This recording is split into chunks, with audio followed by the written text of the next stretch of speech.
This is Steve Downs, the voice of Master Chief, Sierra 117, and you're watching Xbox Ultimate.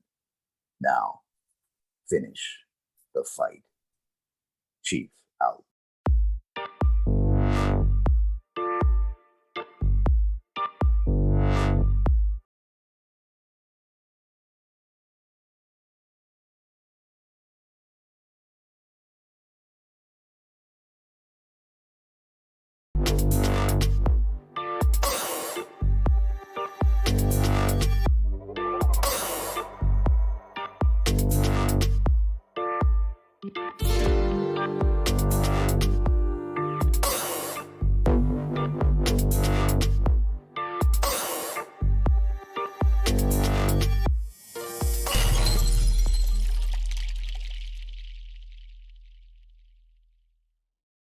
Yeah, I did one. Even though I was at work. We're live. What's up, everybody? Thanks for tuning in to Xbox Ultimate Podcast. And yeah, I gotta fix the screen. I was messing with it earlier. Yeah. How's it going, everybody? It's a day, right? What a crazy day we're having today. A little bit of news dropped. You know, we had maybe the biggest news in gaming history dropped today. Potentially one of the biggest deals in gaming history dropped today. So, you know, we had to do a little special edition of Xbox Ultimate. We couldn't wait till Friday. That would suck. That would really suck. So we got a huge panel here today. We got a couple more on the way, and we're gonna have a blast here. I want to say a quick hello to everybody hanging out right now. Some special guests first.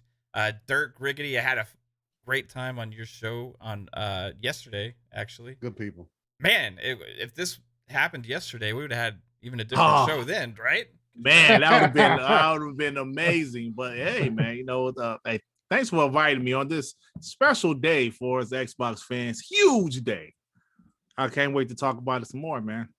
Heck yeah, dude. And one guy here that I always, whenever something like this happens, I have to reach out to this particular person individually because he looks at all of this kind of stuff from a different angle. He has so much information that is very useful with his background and what he does for a living. And I want to give a huge shout out and say thank you to joining for Mr. Little Ray Ray, who we have named and has actually caught on somehow throughout the community. So what's up, Little Ray Ray? How's it going, dude? Man, thanks so much for having me on. I'm super excited to chat through this. I mean, industry shattering changes coming up, I think, if it goes through. So very excited. Yeah, heck yeah, man. If it goes through, you added. don't already start with that. No, let's go. Then we have one of my brothers from another, the one and only Steel Rain, one half of Living Split Screen. What's up? What's up, Steel? What's going on, man? It's exciting that I was able to be here. I was able to get off of work early enough to definitely jump in here and talk about this amazing news, man. Because again, like I always say on Living Split Screen every Saturday, it's about accessibility. It's about reaching those 3 billion gamers that Phil has been kind of speaking to, and Sarah Bond is definitely working her way towards, and the bigger picture in the overall gaming industry itself. The growth is crazy, man. But with that, I just want to say thanks for actually just inviting me on, man. Again, like you said, you're definitely a brother from another from me also. And man, there's so much hype that's going into this because the potential is limitless and people wanted competition and now are complaining about the competition. So let's get into it. It's not fair. It's not fair. Then we got the crazy one himself, Crazy Lui Gaming, one of the hosts on XBI, and also you just got done with another show, your Spanish show as well, dude. So how's it going tonight, Louis? You a little bit excited? Oh, a little bit, man. I mean, like I said this morning when I woke up, you know, I got my again, this always happens when I'm going to start exercising again. I do not know why. I put on my cute boxers and my tennis shoes and started doing jumping jacks, and all of a sudden I received this message like, oh my God, you know. So I quit exercising and just went to Twitter world, and man, I'm really excited about this news. I mean, I don't know if I'm going to sleep tonight since I'm so happy with this. Yeah, you've been on podcast all day to do it today. Yes. You were on Boom Show this morning. Yeah.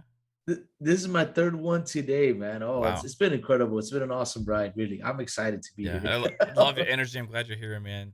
3-bit, thank you for being here. As always, amazingly talented. What's up?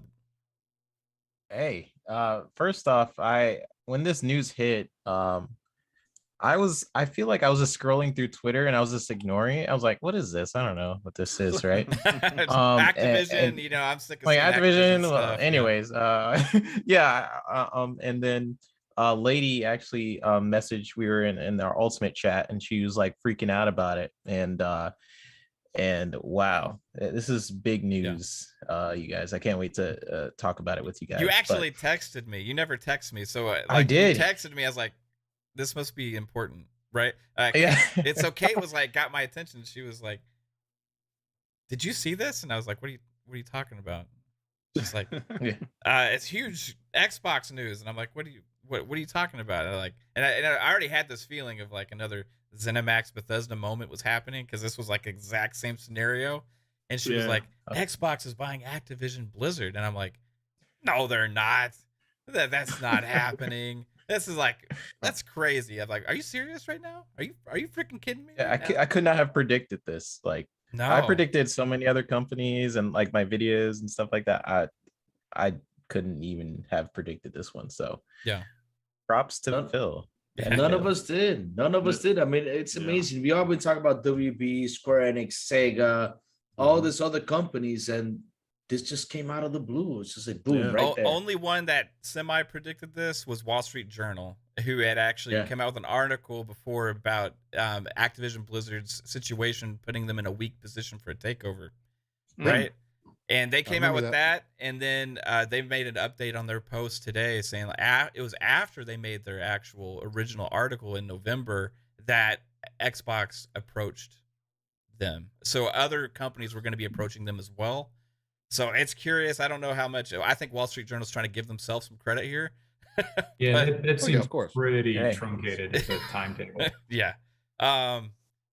Mellow Fellow from Outer Space. I know you're just a little bit excited. You were telling me to send you the link like an hour before we're supposed to go live. So it was like, hey man, it's like an hour away.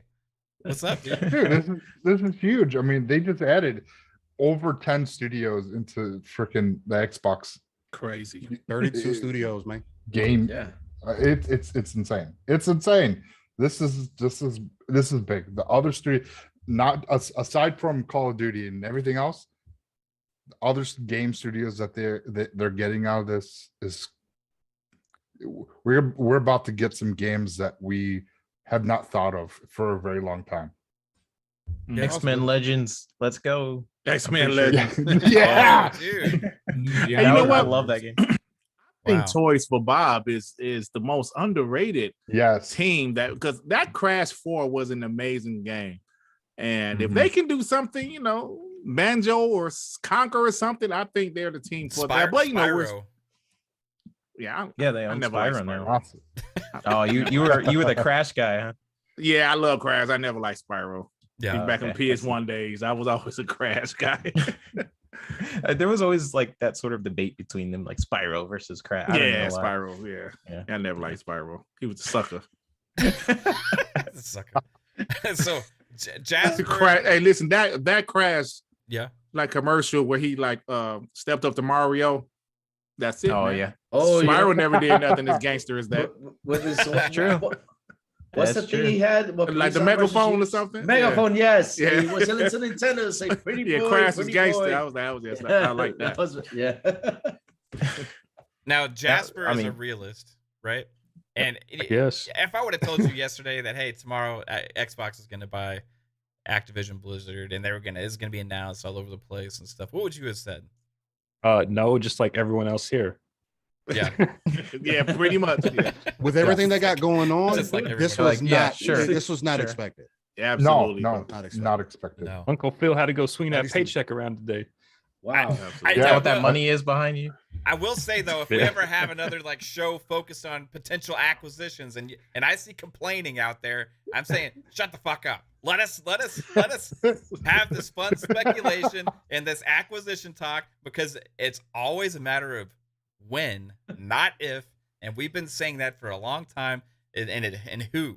It was who, and win, right? Yeah. Nobody predicted this one. Nobody predicted this, and a lot of us thought nobody would want to touch them right now, right? Like you gotta watch those shows, touch them. But looking at it, right? Looking at it, this can be such a good thing, not just for Xbox, but for all of the employees that are at Activision Blizzard right now, right?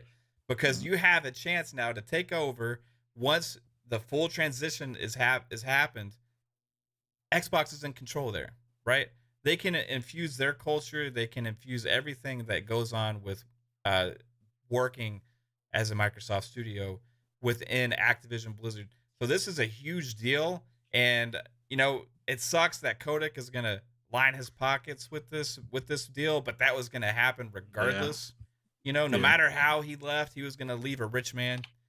But, you know, as far as any scenario that you could put, is it Tencent? Is it Amazon? Who is it going to be?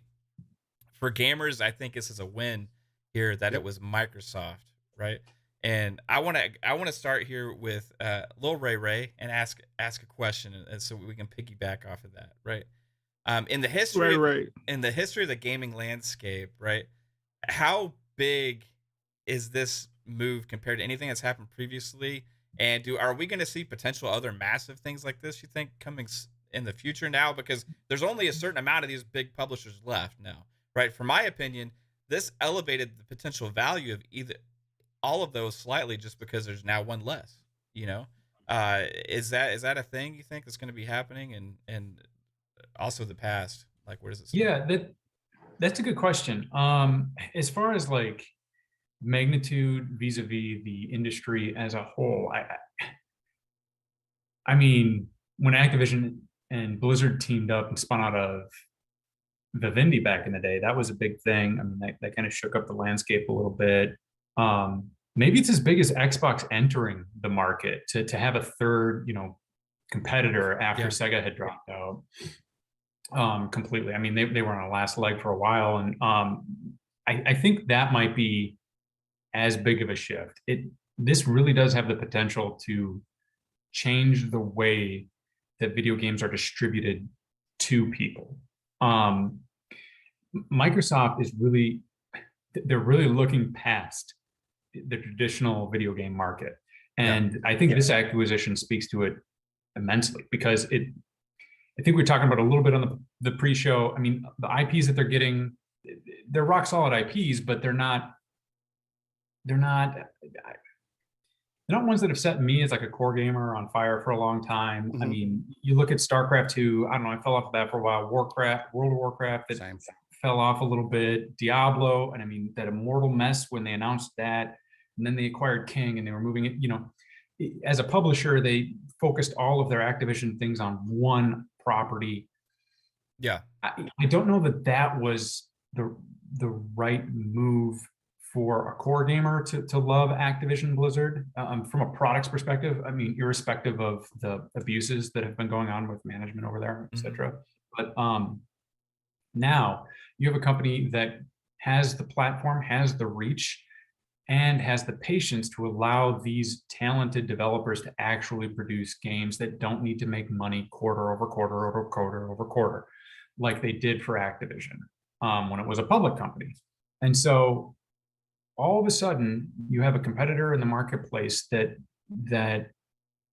has the right mix of the channels to distribute these games, the patience to develop the great content that we want to see, and the breadth to deliver all of these different experiences over all of those platforms, right? PC, mobile, traditional console, streaming, list goes on. And then I think the real hidden message here was Microsoft's change of Phil Spencer's role from, I think, Senior Vice President Xbox to CEO Microsoft Gaming. I think that could be one of the biggest parts of this acquisition in the long term when it goes through. That could be a fundamental shift about how this company is trying to compete in the media entertainment industry broadly, not just video games in scope, but the entire entertainment industry. And how are they bringing their IP portfolio to consumers on a go forward basis. So I don't know if that 100% answers your question. I think it's as big as Microsoft entering the market. I think this is really them re-entering it in a way that they've never been committed to video games in the past. Yeah. I want to ask Dirt this question. What the hell's PlayStation going to do? Like, Well, okay, so let's say like 2 years from now, Call of Duty, every release for that is no longer on the platform. That was a huge thing for them over the last 8 years, right? Yes, sir. What are they going to do about this? You know, are they going to go out and try and like, how are they going to counter this? Because you got to think if you're Jim Ryan and you're all those guys, I don't know if they saw this coming, insider knowledge or something, you know, but this news hits today. I mean, you got to feel like you just got decked. Yeah. Well, you know, that's a good question because I'm trying to think, what are the options? Third-person story game. Yeah, third-person story game with guns and the kid next to you. Yeah, that's well. I don't know, man. If it's like, would they be willing to allow Xbox Game Pass on their platform? I don't. That's still a no, in my opinion. I don't know, man. Like the same thing they're going to have to deal when the new Fallout comes out, when the new Elder Scrolls come out. They're going to have to deal with. They're going to have to slowly feel like maybe make more timed exclusive deals for some other third-party games. I'm not sure what they're going to do, but I will tell you this, Matt, it's going to be fun to find out what they're going to do. But it's going to be fun. I wonder. This is obviously a huge blow. This is obviously a huge excuse me, blow to the PlayStation fans as well as the platform itself. So I'm not sure what they're going to do, bro. I wonder if the Spartacus news is going to drop sooner than later because they want to take some of the attention away from this. I mean, you know what I think though? Gonna do that though. You know what I think is gonna. That ain't gonna do a damn thing. Not unless they say day one. You know, day one. That's the only thing that would actually make that Spartacus be like, okay, holy shit, is day one. Then see, for us Xbox fanboys like myself, that's just ammunition to talk trash, really. You know, because those guys said that would never happen, so I would just start. Exactly. Yes. That's. I mean, of course, it's going to happen though, because I mean, I think that's what they're going to say. I think this is a pressure for Jim Ryan to say, yes, I'm going to start dropping our games day one and probably Spartacus. It can happen though. I mean, if that, I would love it. Me too. I would subscribe immediately. Me too. Say day and day. Absolutely. Me too. I will pay for tier 3 right away. Absolutely. Right there. Yep. They got to increase their content output, though, unless they make more third-party deals, right? Maybe this is a time for them to actually bring back their old IPs, like Resistance and Siphon Filter and like those old games. I would love a new Siphon Filter. SOCOM? Yes, we would love that. SOCOM. Oh, man, we need a SOCOM. Can you imagine a big SOCOM Infinity thing? Oh, man, that'd be crazy. I love SOCOM. But Sly Cooper, let's go. They're going to have to. They don't have any third-person shooters. Or Killzone or first-person shooters. Well, they got Battlefield on there right now. That's like the last one standing in Battlefield. 2 years, The last first-person shooter. I think on Warzone will stay. Yeah, Warzone. I agree with you, man. I think Warzone will. Warzone, okay, possibly. But I personally don't think that none of it's going to be made exclusive. Why? You know what's exclusive? Game Pass. Well, you gonna subscribe to Game Pass, or you gonna pay $70 for that game? Exactly. Pick one. Yeah. What is the typical consumer going to do? No, I disagree with you still. I disagree. I understand that, but the only reason I say that is because you don't have to make it exclusive at that point, because Game Pass already makes it exclusive itself. When you look at the value versus us just saying, oh, we're just going to keep it to ourselves. Now, instead of avoiding that extra, all that hoorah and people being upset that it's not on their platform anymore. No, you're going to take away people from those different ecosystems. What makes this a little bit different is that you're taking these established kind of IPs that have always been multi-platform, always been on everything, and now saying, hey, well, it's kind of the same thing they did with MLB, right? It's the best example. Hey, you could pay $70 for it, or if you have an Xbox now, if you have a PC, well, just get Game Pass, $15 a month, $10 a month. You don't have to pay that service. And guess what you're going to do in turn? All those microtransactions that people complain about and have issues with, you're going to spend $60 within the game because you feel like you got the game for free. Now, the biggest reason like one of the, well, I'll let you jump in a minute. My fault. But I kind of wanted to bring this up to y'all too, because I saw somebody say this earlier. And it messed with me. And I kind of wanted to get y'all's opinion on this whole thing. Is this person stated that, hey, Microsoft buying Activision is exciting news, but just not sure how I feel about it. An industry consolidating where only rich kids can play Microsoft, Google, Amazon, and Apple. This statement bothered me because as a kid, I can remember not being a kid that long ago myself. Again, I'm 29 years old, but I'm a 90s baby. So, but I can remember being a kid myself. I wish that I could have told my parents about a $10 to $15 service a month that I could have unlimited access to games. Rich kids, like rich kids, but you know how much so paying $70 for games is better. Cost back then, they cost $300. You know, you could get a Series S for $300 today, the same as back then. I just got one. And it's amazing little console. But I thought the Xbox Game Pass was the poor pass because that's what you usually call it, the poor right. pass. That's true. The poor welfare pass. That's what they you used to call make it. your narrative sound good. We're gonna use our food stamps for Game Pass. Let's see if we can. Oh, that's another one. Yeah. Like they call it a welfare pass. Oh. Yeah. If I can jump in for 2 seconds though, because Steel, I'd like to talk about your point about broadly publishing, because I think that this is a discussion that a lot of the CFAs, the finance guys at Microsoft or at Xbox are going to be having. Right. And if I were Phil, I'd want to be hearing both sides. And now I'll play a little devil's advocate. Your point isn't wrong. Is there more money to be made by offering on Game Pass, trying to get subs to Game Pass, and then publishing on all platforms? Yeah, but the question then becomes, what sort of value proposition? What is the delta of, people who have a PlayStation that we could convert to buying an Xbox because we have a streaming stick, because we have a Series S, etc., and then get them into Game Pass because we held it exclusive? What's the revenue delta? That's number to number, right? And then you think about building the brand longer term. Are these IPs that are going to be helping it if we hold it exclusive? Now, my caveat to that would be, to your point, it's not going to destroy the brand or really deteriorate it if they do broadly publish. So why don't we go to our competitors and strong arm them a little bit? Yeah, Sony, I know how you fucking make other people pay for crossplay, but you're going to stop fucking doing that or else you don't get caught. Or, yeah, I know how you make me pay 30% on your platform. I want to pay 5%. Right. Right? Because this is the biggest game in the industry. You want it or not? So I would start strong arming a little bit that way. They may be strong arming to get Game Pass on other devices as well. Well, yeah, I mean that's the obvious one. Let's do that. I think Sony probably would see that as an existential threat to their business. Right. I mean, because at this point you have more, exactly to your point, right? Because I mean, at this point you have the main bargaining chip. You have to talk to us now. Yes, there isn't an avoidance now. Oh, well, I don't want Game Pass here. Oh, we're going to avoid you having internet access, getting access to a browser so you can also avoid not, because let's be honest, that's the main reason that they had it on there, because the PS4 had it. Why don't you have it now on your PlayStation 5? Why don't you have access to it?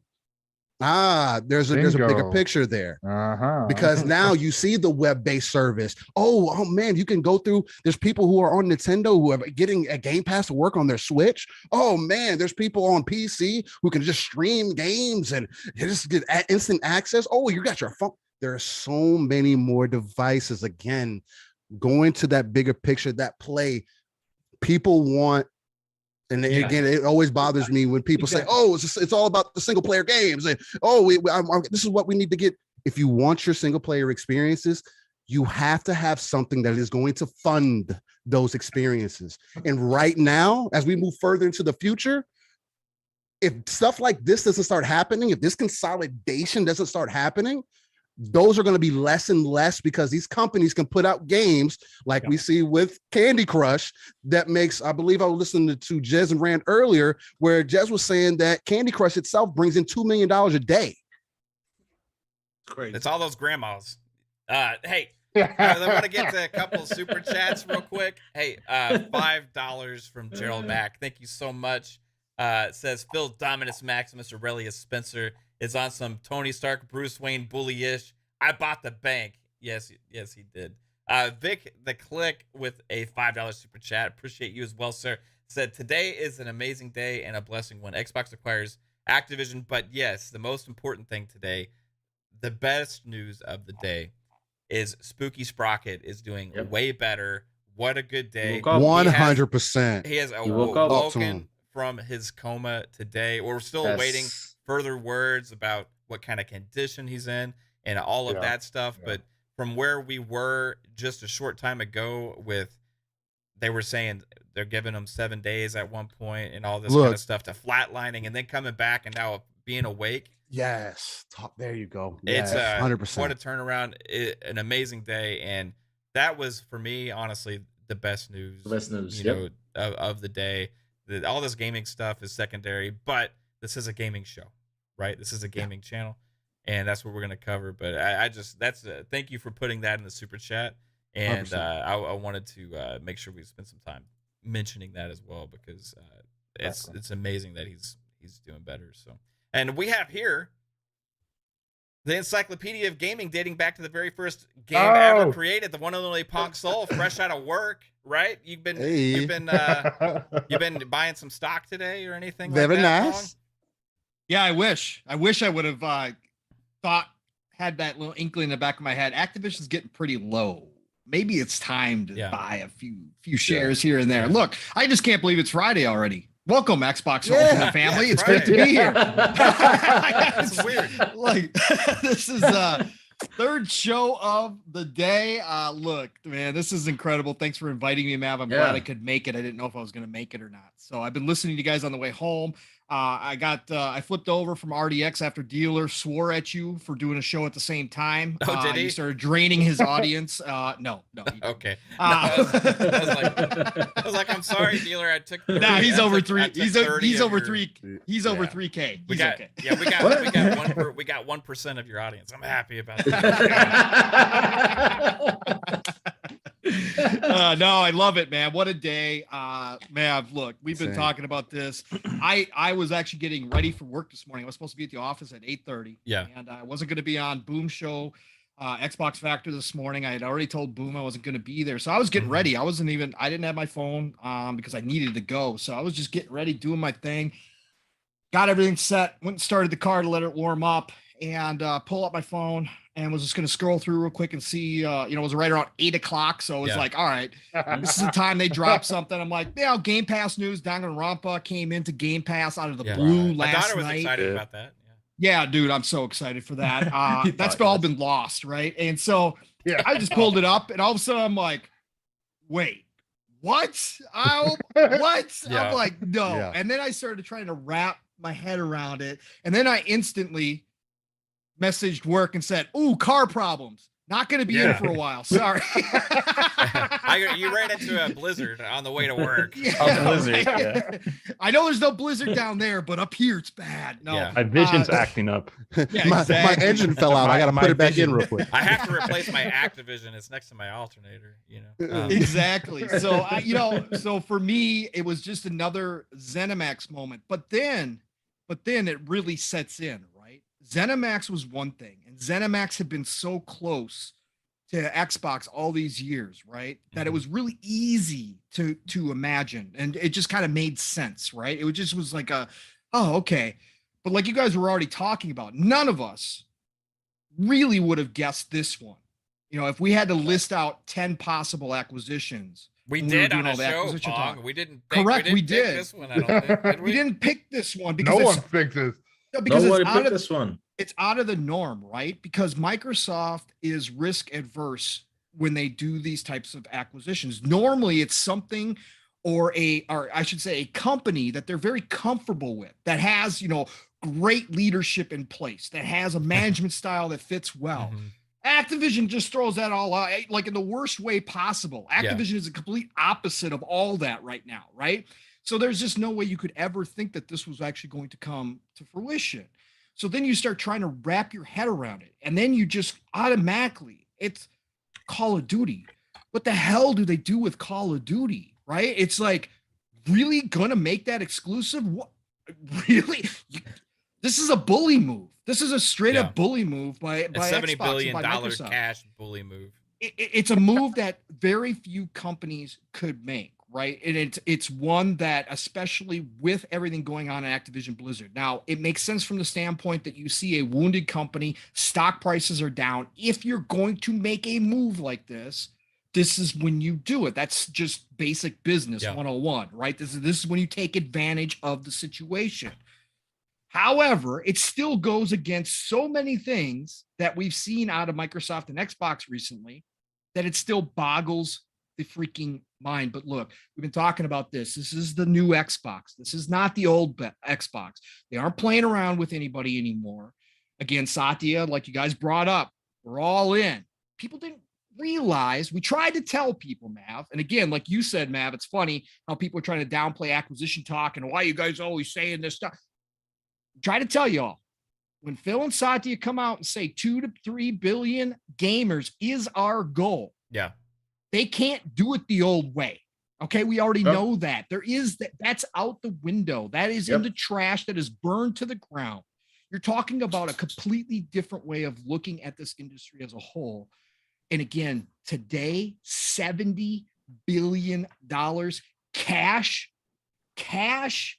with a $3 billion fee if they don't get this to go through. Yeah. That's called confidence. That's called walking in and knowing you're the biggest bear in the room and there ain't nobody that's going to stop you. And if what we've heard about this deal going down, that it went down as quick as it did, October, November is when they started talking to him. Right. If that deal went down as quick as possible, and it actually was Satya that reached out to Bobby first, and Bobby said, nah, and then Bobby actually started reaching out to other people to see if anybody would come in. And Bobby's like, somebody get me out of this. Yeah, somebody would bid against Microsoft, and everybody's like, we're going to bid against Microsoft? Yeah, no, that's not a winning proposition. So no. And then Phil calls them up and they get the deal done within a matter of months. That is insane for this type of deal. But props out to them. Yeah. They're making the moves they need to do. This is a huge, huge day. It's the golden age of gaming for a reason. And this is one of those reasons. The industry is changing forever right now. It's gotten so big. And we can talk about this later too. It's gotten so big. All these people talking, oh, this is bad. This is bad. This happens in every industry. Okay. Oh, yeah. Disney just bought Fox for $71 billion. Okay. Look, this happens in every industry. Yep. Industries get too big. They get so big that a consolidation period has to come. Okay. And it's just the ebb and flow. That's all it is. This is not, especially when distribution changes as well. Right. And I think with distribution changing and the way of all of this cloud technology and the devices are changing, everything that with consumption is changing. And with the subscription models taking off because technology is caught up to be able to actually do something like that, right? Back in the day when subscription services first started, you had like the Blockbuster Pass, and then you had Netflix, DVDs by mail, and you had GameFly, right? Mm-hmm. And then that was like you had to wait for the mail and all this stuff. The subscription, the model, Netflix started that when they really started pushing the digital stuff. Internet became more accessible and widely available for more people. Broadband really got better. Now a lot of people have 40 meg plus, right? All over the world, right?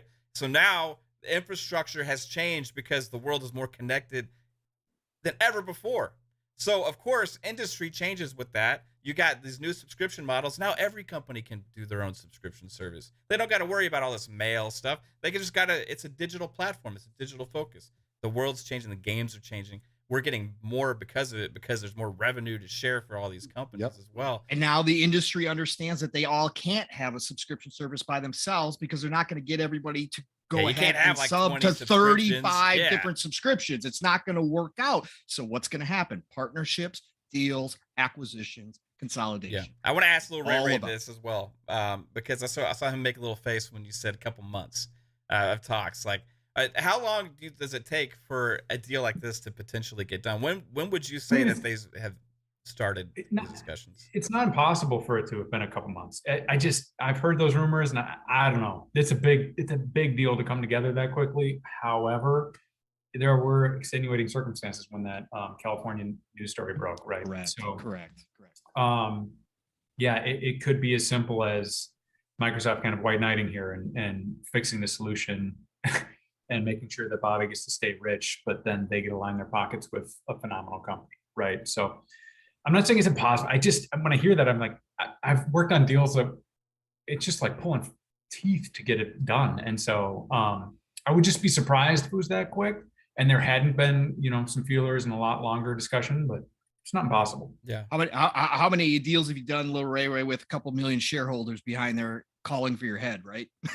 So trying to figure out a way to get rid of you. That's what I'm saying. Like, extenuating circumstances. I think didn't the rumor start up in like September that Xbox was trying to make a big like move and everyone was so like I think that's when we first heard about it. So like, they were talking to Take-Two too as well. That Take-Two stuff was real. They were talking to him. Yeah, in that aspect, there's a lot of deals that could have been that were rumored to be bigger than the Bethesda ZeniMax deal. There's a lot. This one is the extreme difference. And I think there's a point there because maybe Microsoft was going around putting feelers to all the publishers. Oh, for sure. Right? Yeah. And seeing what's more likely. And then this whole Activision thing happens, so they just go after one of the biggest of them all. Dirt, how big is this as far as IP for Xbox? Like, because IP and content is king. And I saw something like maybe it's GameIndustry.biz that said it's not a console war, it's a content war, right? And it's a content war across all kind of media conglomerates, I guess now is what you want to call them, right? Like entertainment is the future of subscription models and bringing this whole wave forward. So how big is this to solidify that for Xbox? It's huge, man, because COD isn't the best selling first person shooter every year. It's the best selling game pretty much every year. Yeah. Right. So, I mean, I don't know. Their older titles are like number 10 and like stuff. Yeah, you're right. Yeah, but so like you said, it's a content war. If you look at streaming services, it's all about content. HBO Max with their DC content, Disney with their content. It's all about content right now. And obviously the same thing applies in the gaming industry. And PlayStation has quality content and Xbox is just really just piling on with their content. And that's always about, especially when you have a service like Xbox Game Pass, where you want people to continue to subscribe to and stay subscribed. And the only way to do that is with quality content. So I think COD is absolutely huge. I mean, like World of Warcraft is huge for the PC players, and so I think it's pretty big, man. And they mentioned on RDX, I forgot, I was listening earlier, and I think somebody mentioned Ubisoft Plus coming to Xbox. I was like, I already forgot all about that now. Yeah, I forgot about it already. and just to break on Dirt's point too, like it's not COD is like unbelievable just to think about, right? But this was a 3-headed deal, and I don't know if you guys talked about this because I had to stop listening while I was getting in the house and stuff. This is a 3-headed deal in reality. Yeah. What this does is gives everything that Xbox was out looking for. They came out and said they were going to focus on PC side. So what do? You go get Blizzard, the biggest names in the PC market, well. Battle.net. You get all of that, right? Now Blizzard's on the downturn, but again, this is when you buy. And if you have a belief that culture has to do with a lot of it, that a lot of it has to do with management, and you think that you can fix that by injecting your your culture back into that company and changing that, and then bringing them back to where they were just 10 years ago, then you're going to go do this. You solidify the PC market. They also talked about the mobile market. How are you going to get 2-3 billion people? You have to hit the mobile market. The mobile market is the biggest market in the world. So what do? You go get King, bigger than Zynga. So crazy, dude. Bigger than Zigna, which Take-Two just purchased for $12 million, right? Yep. Bigger than them. Everybody laughs at Candy Crush. 12 billion, excuse me. Bigger, it's Candy Crush is still absolutely crushing it, pun intended, right? They are still selling like crazy. So you fix the console, you get the PC, and you get the mobile all in one package deal. It is a beautiful, beautiful. Yeah. Hey, this guy, hey man, you a video game preacher, brother. You just spoke facts right there. Absolutely. Video game preacher. That's a good spoke facts. And there's one thing that a lot of people are not talking about. They also acquired MLG, a part of this. Yeah, they did. Yeah, They you're are right. now part of the Damn, I didn't realize. esports. Damn. Yep. MLG. Esports. There's gonna biggest be a new esport. Candy Crush esports league. Let's go. Dude. Oh, There's a farming simulator league. So Did they buy Wow. Crunchyroll? Is that a thing? No, No, Sony owns Crunchyroll, Crunchyroll. Sony. Sony owns Crunchyroll. Crunchyroll. You know, I have one reservation about Sony this. owns Evo. That's the esport. Oh, Yeah, Evo. fighting game. Evo, Yeah. Evo is the fighting. That's just fighting. This is overall everything. Right. MLG is everything. wow. So Wow. racing, crazy. we got racing, we got first person shooters. Well, we don't have sports, but you know, The there's Ha- so Ha- much. Halo is And part of Xbox. MLG. as well. We got a Mario Halo's Kart in their there. own league, I We think. got a Mario Xbox. Kart. Oh, HCS. You're right. Yeah. Yeah. But Xbox is going to be everywhere. Yep. Everyone watches Absolutely. a lot of casual gamers and a lot of people that play only Call of Duty and watch MLG. And the Xbox's name is now Mindshare. everywhere. Mm-hmm. And Putting that that's logo in your biggest- face. That's everything for Microsoft right now. Hold on, I can play this Call of Duty game within Game Pass with all these other games That's day and crazy. date. Are you even serious? This is a Crazy. huge game changer. This is pushing Game Pass beyond what a lot of people are thinking. And people that are downplaying this, they're ignorant. Ignorant. Absolutely. These Ignorant. dev teams get their creative freedom with their IPs. You get StarCraft 3, you get like World of Warcraft, something new there. You get like they can just bring back all these old IPs that they have. And they get And, like, time, oh. and they get time. Time. And that's the main thing. They get time and investment to Yep. grow, right? So these games, like, look at all the games that have been coming out for Xbox. Like, they'll delay for a year, no problem. You know what I mean? Like, hey, you got time.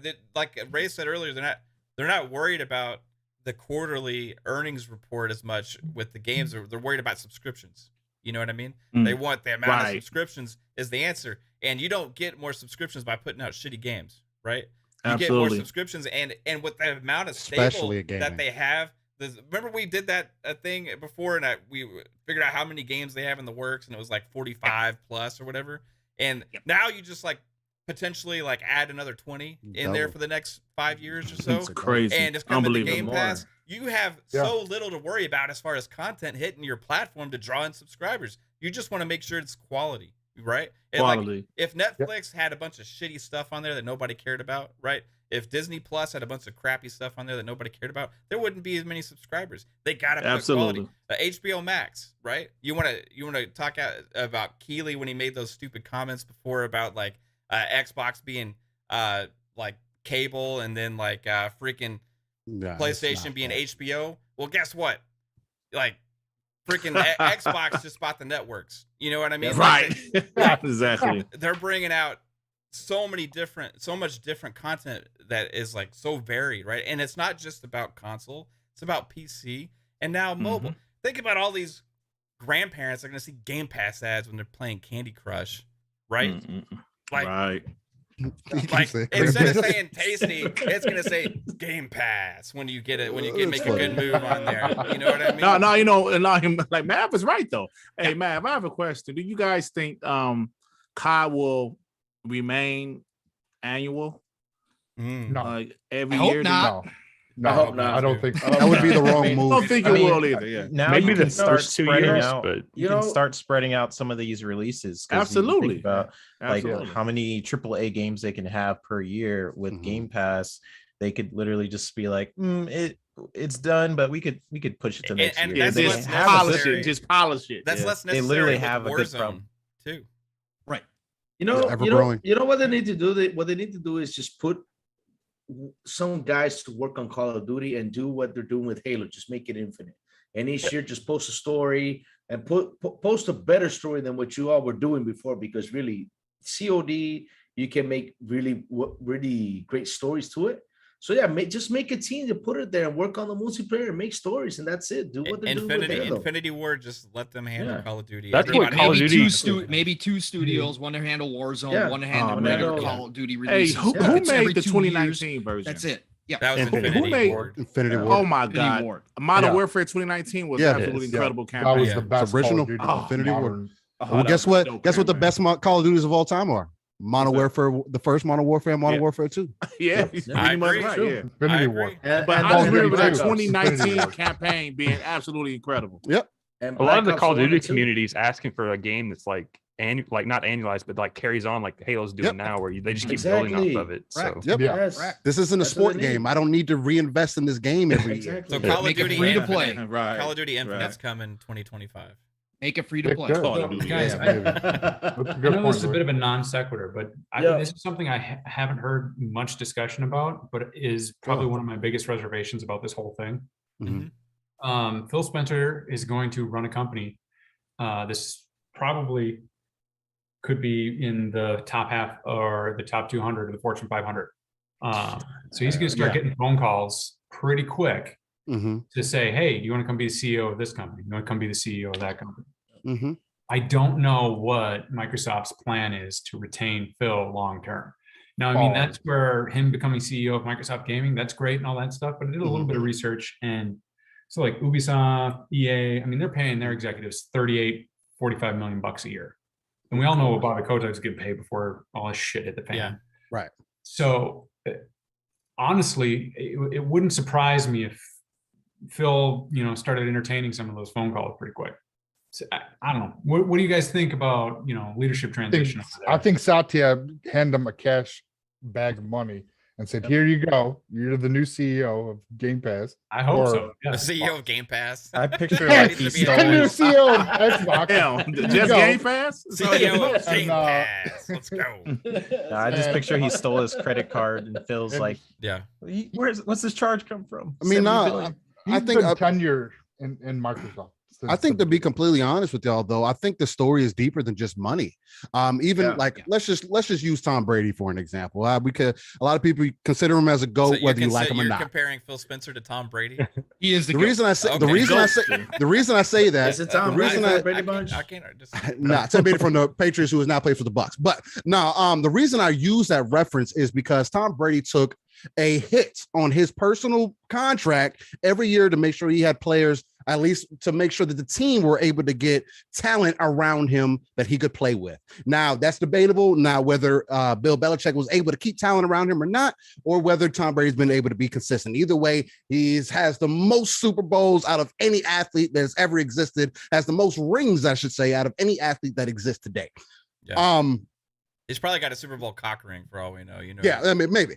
But the other reason I make that comparison is because if someone like that who is more invested in the brand and the ecosystem, the industry more so, I think it's more so than just the money. That's why I don't think anybody else who knocks on Phil's door, I don't think Phil would entertain it, mainly because he's been with the company, has grown with the company, and has established. You have to understand, Phil was given a broken product. Something that nobody had faith in coming off of the Xbox One. If you go out into the real world, again, I always make this reference because we have to pull ourselves out of Twitter. Take that RTS view, real-time strategy, look at the darker places of the map and really explore those areas, because he was really given a product that everybody globally did not believe in. Again, this is like the beginning. If you haven't watched the Power On documentary, this is another reason why I feel as passionately about this as I do, is because that blatantly showed you that, because we used to say, oh, Xbox is just a side piece. And no, it's been an integral part, but it had to give Bill at the time a reason for him to want to invest. And now, in turn, Phil Spencer, Satya being the new head of Microsoft, Phil has given Satya, along with others, because Phil isn't the only proponent to Game Pass and the way this whole kind of thing has been going, but Phil, as the main head of that, has given Satya a reason to say, hey, Xbox has to be something integral just as much as Windows is. Also, Phil has a lot more freedom at Microsoft. That is true. And exactly. And that's because of, and I feel like that's more so because of his tenure there and him always being part of those meetings, in those discussions. He's a Microsoft lifer too. I mean, he kind of started from the bottom, right? So he grew with this company all the way down to getting like his first big job, all the way to where he is now, right? Right. So I would think that's what I think. That means something to have built that. I think at some point he's going to get an amazing package when he decides to retire and all that kind of stuff. And the thing is too, though, if just to answer your question, like what if, right? The leadership that he's put in place, I think, is so strong now that he has not only created and changed the gaming industry forever, right? But he's also cemented the future of the gaming side of Microsoft, right? By putting the right people under him and creating the right culture. I mean, there's just so many freaking things to like check in the box that this guy has just done right. Remember, like when he stepped on the E3 stage and he's like, "We're gonna win back the fans. We're gonna focus on making quality content. We're going to focus on bringing more games to the platform. We're gonna do all this." It's almost like he's achieved every single freaking thing he set out to do in order of what he's listed it at. And then now to see the impact it's had on the actual entire industry, because you know there has to be a response to this, right? These other companies can't just sit there and see this happening and not have their own meetings about how are we going to respond? What are we going to do? Are we concerned? Is Call of Duty not going to be on our platform anymore? Is in the PC space, Xbox is going to own that now because they got Overwatch coming. They got World of Warcraft now. They got StarCraft in the future. They got Diablo 4. You know, they got all of this stuff. And they're looking at it and being like, wow, they actually have the most popular mobile game in the world ever as well. And they're thinking, like, what are we going to do to respond to this? There has to be a response. And Xbox has been forging and creating this path using their muscle. And Satya Nadella was not joking around when he said Microsoft was fully invested in gaming. Yep. Right? All in on game. Yeah. I mean, it's funny how that story started. I mean, it's what happened in 2013, 2014. The investors were like, we want Xbox out. I mean, sell it and make something new. We do not want Xbox anymore. And that guy looks like a dumbass now, right? Yeah, I mean, and Satya Nadella said, no, we're not doing this. So he got Phil Spencer in there, and Phil Spencer, how he worked that Mark, what's it called, Mark? How he worked Xbox is amazing. I mean, how he started it was pretty much down in the gutter, and he just brought it up in a way that is really amazing. I mean, look, we're not right now in 2022, and Xbox has Activision Blizzard besides ZeniMax, besides Double Fine, all those awesome companies. Look, we have Activision Blizzard right now in our grass for us to play in Game Pass. Also, Game Pass was made. It's an amazing thing. Their journey, it's been going on right now. 2017, five studios in 2017? Yeah, it was 5. 33 plus studios in 4 years. Hey, Pong. Yep. Hey, 2017 is a year that I remember vividly because I just started my YouTube channel and I was a pro Xbox channel trying to do pro Xbox content in 2017. That must have been rough. It was, right there. Bro, hey, listen. What'd you talk about? They weren't coming out with anything. I was talking about Project Scorpio. Project Scorpio's coming. They canceled Scalebound in January 2017, and that was like my third video on my channel. And I was like, oh my god!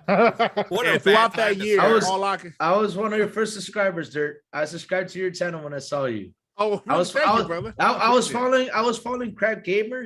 I And then I don't know how I met you right there. I was like, whoa, this guy's a pro Xbox. Let me sign up right there and subscribe. Thank you, bro. Yeah, I used to be on I used to be friends with those guys. I'm gonna be honest, but so it was very difficult being pro Xbox in 2017. And like Pong said, 5 studios. Now, Lou, I want to say something that you said about Phil.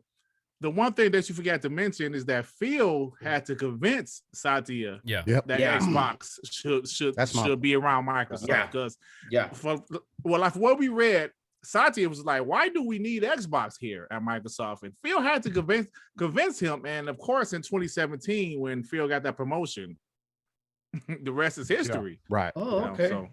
Because it's different from what I read. I read that Satya said that he trusted an Xbox and he was going to get somebody to put on there, but not So it was in a bad state. Yeah. Actually, really demanded an explanation for why they. Oh, go ahead, Leroy. Yeah, that story did happen. Like Satya demanded an explanation for why they had to burn this much capital for this little return. And that's when Xbox really shifted and started developing Game Pass as a subscription model, because Phil saw what Satya wanted Microsoft to be doing, which was selling software subscriptions, not selling discrete SKUs into perpetuity. Yeah. And their cloud service.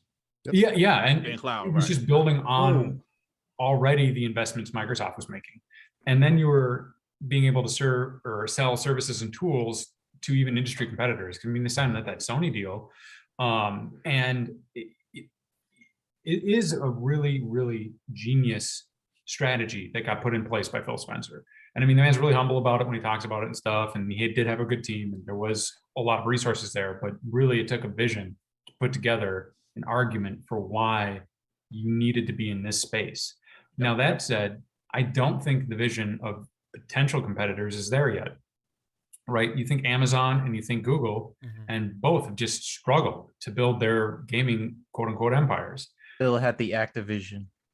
Yeah, well, and now I don't know have the capacity to build a competitor to what Microsoft has done. So this really presents a potential land shift or a sea change in the industry.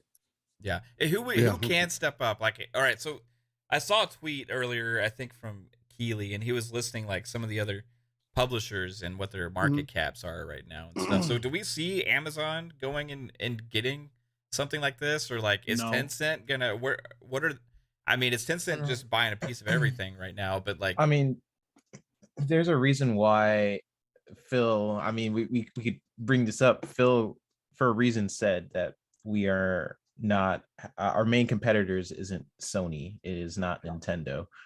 It's going to be very interesting what happens in the next few years of Tencent and Apple, how they plan to basically enter into this consolidation period, as Pong was talking about, because Microsoft has slowly, like, it feels like they snuck up on us with Game Pass, even though they've been like slowly working on it, just because of the amount of studios they now have being 33.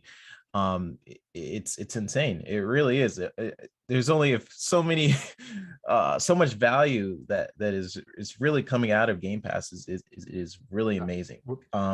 Now with Game Pass, Sony has an interesting problem because yes, they are making Project Spartacus and they are doing games day one, et cetera. But what Microsoft is basically doing by making these big purchases is saying like, hey, you can play these games day one. However, you can also play it on your PC. You could play it on your phone, and it's very much creating a lot of value with these 33 studios. And on top of that, they can release 1 to 2 AAA IPs if they want.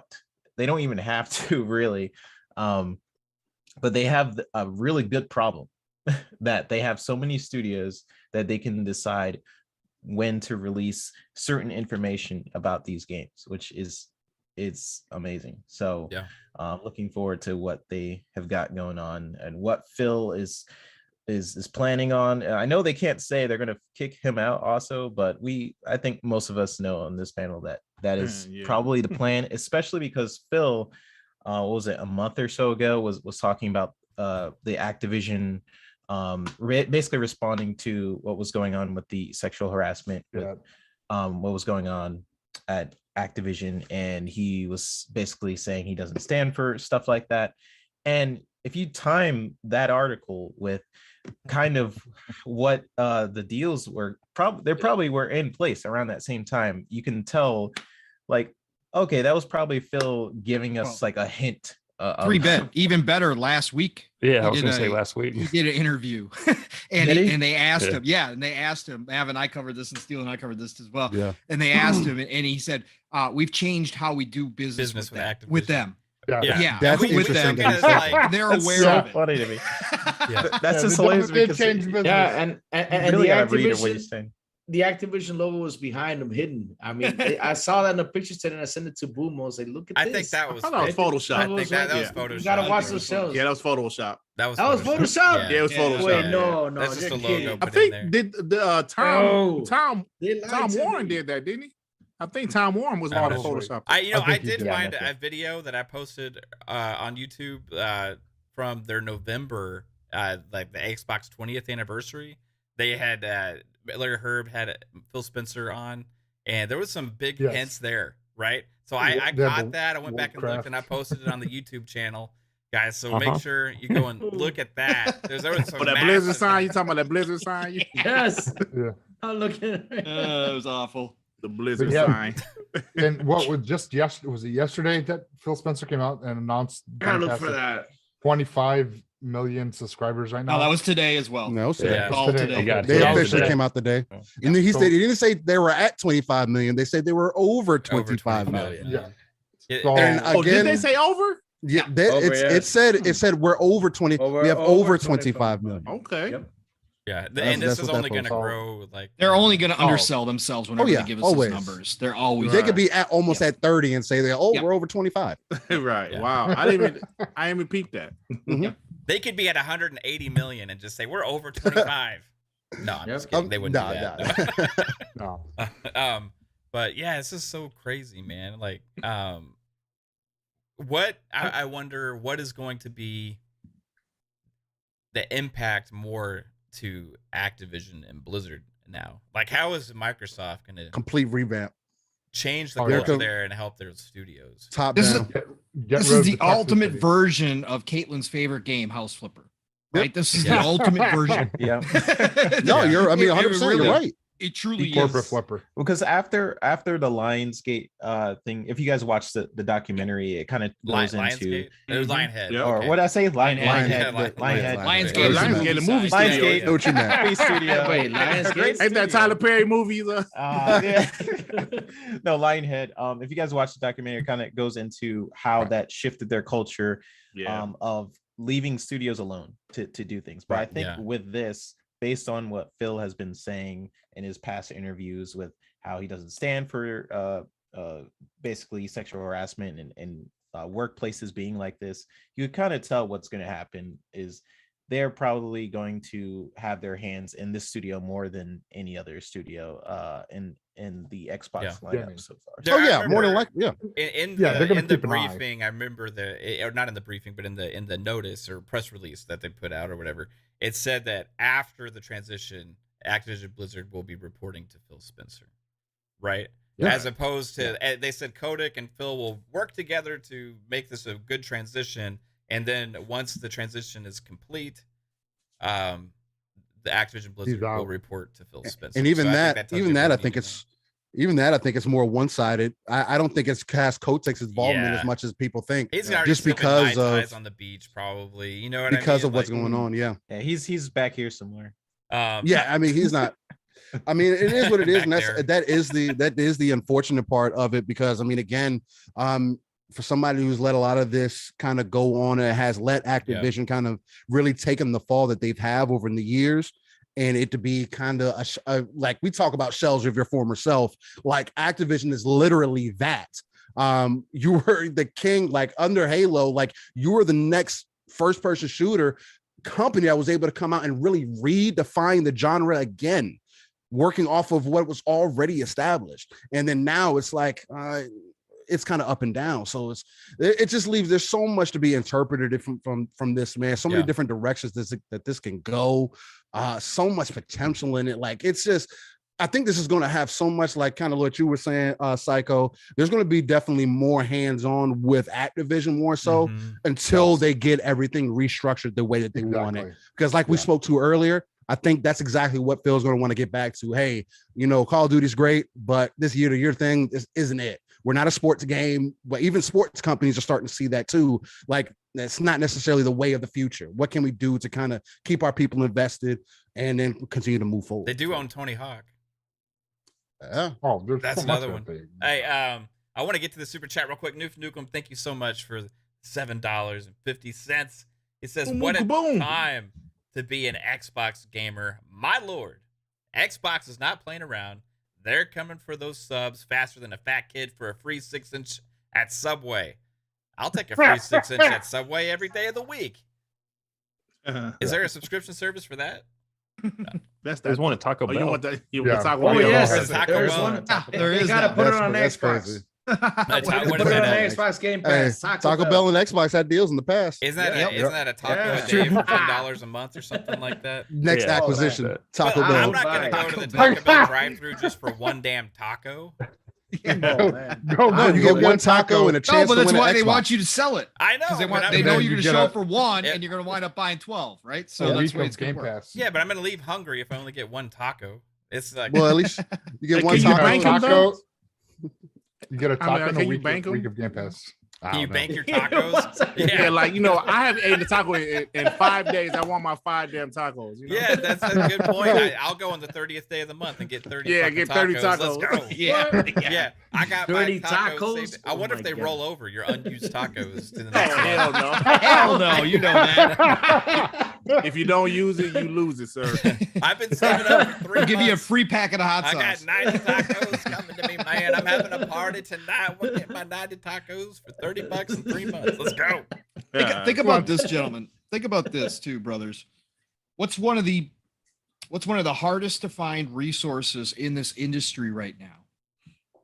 One of the hardest to find resources in this industry right now is talent. They're about to acquire 10,000 employees. Yeah. Now that's not all devs, right? But a large majority is going to be devs instantaneously. Man, crazy. It is unbelievable. What And all about the guys, and maybe bring back all the guys that left too, because it's a bunch of guys. Some people might come back, and now these studios could share resources with each other if they really wanted. If you know, I'm not a huge fan of the Call of Duty engine, always. Right, but they if they wanted to, like, hey, I need help with this portion of the engine. Can you help us with how many engines did they acquire with this? They own a lot. I mean, this one, well, Call of Duty, I think, uses a modified version of the old ID Tech engine, and if someone can, it's just they just keep upgrading it. It's just Microsoft owns ID Tech, so imagine so they get the latest and greatest version. Get the best version. How things come together. I want to ask. That's crazy. This That's again. crazy. It's all for a circle. Full circle. So, do they have so will the acquisition talk of Xbox be over for a while? I mean, can they, if this deal goes through as well, it's already going to be some questions, and like we had talked about before the show, there may be they have to maybe potentially make a few concessions or something like that with some things to get this to go through, some hurdles and stuff, but they all expect it to go through, right? Just like we had mentioned before, Disney had to make some concessions with the Fox thing and stuff like that. So is there anything left for them to, money wise, for them to acquire other studios? And also, is there how long will it take them to recoup this? You know what I mean? For them to recoup this, I mean, the free cash flow last year was $76 billion. So, I mean, it's about 1 year's worth of cash flow. And so, but that's before they added the $2 billion net income that you get, plus the $8 billion in revenue off of Activision Blizzard pulled in last year anyhow, plus they're up 17% in the first 9 months of this upcoming year. So, I mean, they're going to make their money back. Don't worry about that. The company's not in trouble. Yeah. There's going to be talk about that. That's why I asked you that question, because there's going to be how are they going to make their money back? It's going to take. We don't publish on, every game has to shove onto Nintendo's cloud distribution, or else we're going to go bankrupt. So to that point, the money, they financed it just fine. They had enough cash. I mean, they're going to pay a little bit over half the cash they held. This is just cash. The end of the month and in September. But to your point, whom could they buy next? You start running into some more of those consolidation concerns. They're still the third largest player in the video game industry presently, based on revenue. That's not really the question that the DOJ and the FTC look at. They look at, are you going to harm the addressable market by this acquisition? Is your intent to raise prices, limit distribution of goods, or some other way harm the consumer experience of the market? Now, your addressable market will be defined by your regulator, and it really depends on how they're defining it and your responses. And some of the discovery, do you have emails, or have you done projections where you're raising prices 70%, et cetera? So a lot of that goes into the review that the regulator is going to do. the FTC has been more amenable in the past than, say, the EU regulator. I forget the name of it off the top of my head, but I know the EU antitrust laws are a lot stricter.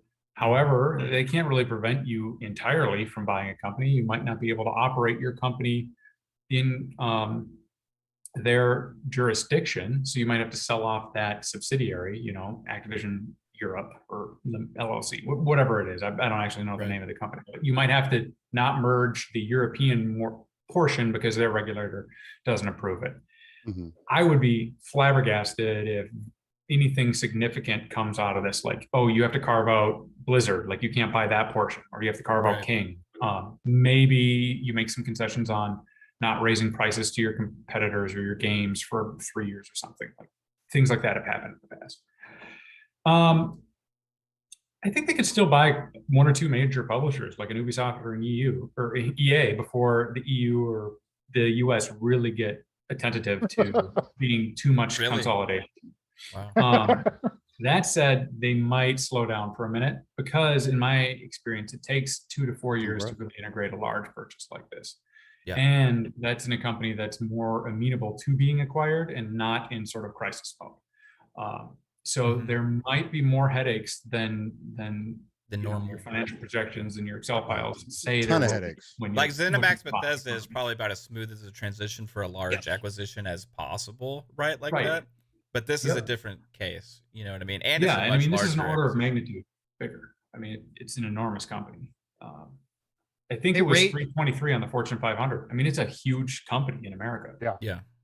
Ray, I got a quick question on your, you were just talking about, you know, carving up and concessions and that kind of stuff. Does it help them that a large portion of Activision Blizzard is in actual different sectors of the industry, like mobile and like PC, where competition is off the charts? Like, does it help that it's not all just console centric in the smaller console market?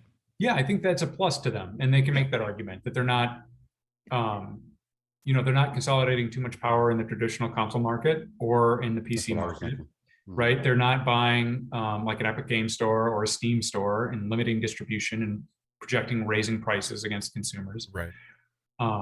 That said, and I'll shout him out. Richard Hogue from Hoaglaw put out a video about the acquisition. He talked about addressable markets, and the regulator might make the argument that the addressable market that you could be harming is the subscription distribution market of video games. Whether or not the regulator takes that tact or they think about the market that way, I'm not sure. I would argue, as the company trying to do the consolidation, that market is actually streaming entertainment broadly defined, right? Your Netflix, your Disney Plus, HBO, etc. We are distributing digital entertainment, and we haven't consolidated that market to a point where we're harming consumers and limiting choice on the types of entertainment that they're going to see. So I think there's still room, but you'll always hear people raise those concerns when companies start doing M&A action. But I mean, shit, they let Sprint buy T-Mobile, so anything can happen. Right. Yeah. I wonder if there's any room for like a WB Discovery type move, because that was the last time we talked to you before, was when that whole thing had happened, right? And that was a huge thing with and you explained to us that a company was kind of formed based off of debt and stuff, and it's a new entity altogether, right? So as far as that goes with WB Discovery, are you still thinking they're potentially were formed maybe to be acquired by somebody in the future, or? Well, potentially. I think WB Discovery is actually a play to be a major platform player, right? So they want to be up there with Netflix and Disney. Often we see markets consolidate around 2 or 3 major competitors, right? So, I mean, phones. Yeah. Mobile, AT&T, Verizon. Think about soft drinks. Pepsi, Dr. Pepper, Snapple, Coca-Cola. Video games, Nintendo, Xbox, PlayStation. You just kind of, these markets sort of naturally tend towards consolidation because you can squeeze more profits out of a more out of an organization that has reached an economy of scale, right? So that you can start distributing your products at a much lower cost per unit relative to the selling price that is being demanded out of the market. Now, we can argue about whether or not we've fallen into the correct balance in a lot of those markets. But I don't think we're at a tipping point in the video games industry where if Microsoft were to buy yet another publisher, that you could argue, oh, we're seeing a harmful consolidation at this point. Right. Cool, man. This is why we have you here, man. This is awesome. Awesome stuff, dude. So thank you for that. Dirt, man, like, what do you want to see most come out of this? Like, okay, this news has hit you today, and you're thinking, wow, this is a lot to process, right? What's your first gut instinct reaction to, like, what does Dirt want to happen because this happened today? Well, you know, Mav, since I'm a bot, first thing I want to do is make all the games exclusive. No, seriously. Well, I just want Xbox Game Pass to really just be the place to be for gaming, right? Even though I prefer Xbox, I still love PlayStation. I don't really like Nintendo, but I just want Xbox Game Pass to get the recognition that I believe it deserves. Hopefully this will show people, give it a chance, because there's a lot of guys, I'd rather buy my games. I'd rather do, okay, that's fine. But what they're doing is putting this content in Xbox Game Pass. And at this point, it can't be denied to me. So what I want is for Xbox to continue to, first of all, I want them to clean up Activision, which I'm sure they will. And I just want them to let these teams, do what they want to do, give them carte blanche. I want the teams to flourish. I just want the industry to continue to flourish because it's my favorite hobby as an adult male, and I want that to continue. So, excellent. But that's all I really want, just the industry to continue to flourish. Which I think, Steel, do you think this is the best case for that, like Microsoft making this acquisition as opposed to somebody else? 100%, because mainly because of the angle that Microsoft is going towards. Again, I'll go right back into it and keep beating that drum, the age of accessibility and reaching more gamers. I think what this is going to do, and again, we were already working towards that way, but with deals like Activision and other possible acquisitions down the road, is going to make other companies like Sony really look at it and say, all right, well, how do we compete with this at that level? Or how do we get more people to look at our service and say, oh, that's undeniable too, man, I have to have that. I use the references all the time, and everybody else does too, but you don't think about Netflix and say, oh, why do I have Disney Plus? You don't look at Disney Plus and say, oh, why do I have HBO Max? And the list goes on and on and on. Why is it the only time that you really look at this and that there's really more of a question and everybody's up in arms is when it comes to gaming? And that people have a problem with giving gamers more accessibility than they have ever had in their entire life. And then people now feel like, oh, it's only going to be for the rich kids. Yeah. Although if my kids were to let me know, and I'm still working with them on the day-to-day basis, because right now, even them, they only care about playing Roblox and any other free-to-play games that are on there. And that's by choice, not because I'm saying, hey, well, play these free-to-play. No, they're saying, hey, Dad, this is what I want to play. I can tell you why, Steel. It's because people are actually in love with that plastic box. And that is disturbing to me because you're not helping the industry grow. You're not, right? How do people feel if I tell you 10 years from now, there may be no more consoles, everything will just be in the cloud? How does that make you feel in your stomach? Right? I mean, for some people that may bother them. But as long as it works good, like you said, like Kurt is saying, then it doesn't matter. But let's be honest, I still think we're at least 2 decades away from that. I agree with you. We're just getting to a place where people have, on average, and even then it's kind of rough to say that it's an average with 30 megabyte per second download for their internet speeds. Yeah. So what makes you think that this is going to be the exact same place where we can completely get rid of consoles? Yeah, we as the hardcore or the enthusiasts, as I like to say, would have that option because we're invested. We spend that money. Right. You're spending almost $200 for your internet to make sure that you have that great connection. So when you play either multiplayer games or even if it's single player games, to make sure that you have those download speeds to download the games quickly, take them on and off, do whatever that you want with them to have that access.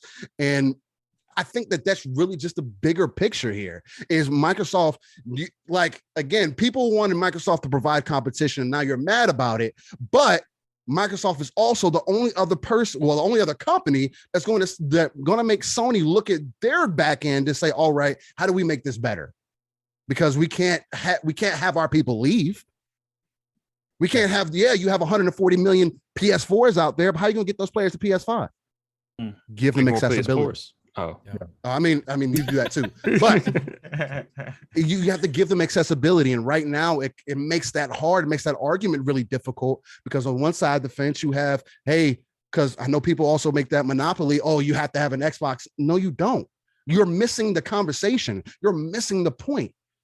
Microsoft has time and time again told you have a phone, you got a tablet, you got a PC, you got an Xbox, you have whatever you have, you can play on that device. The only people who are telling you it's otherwise is the competitor. Yeah.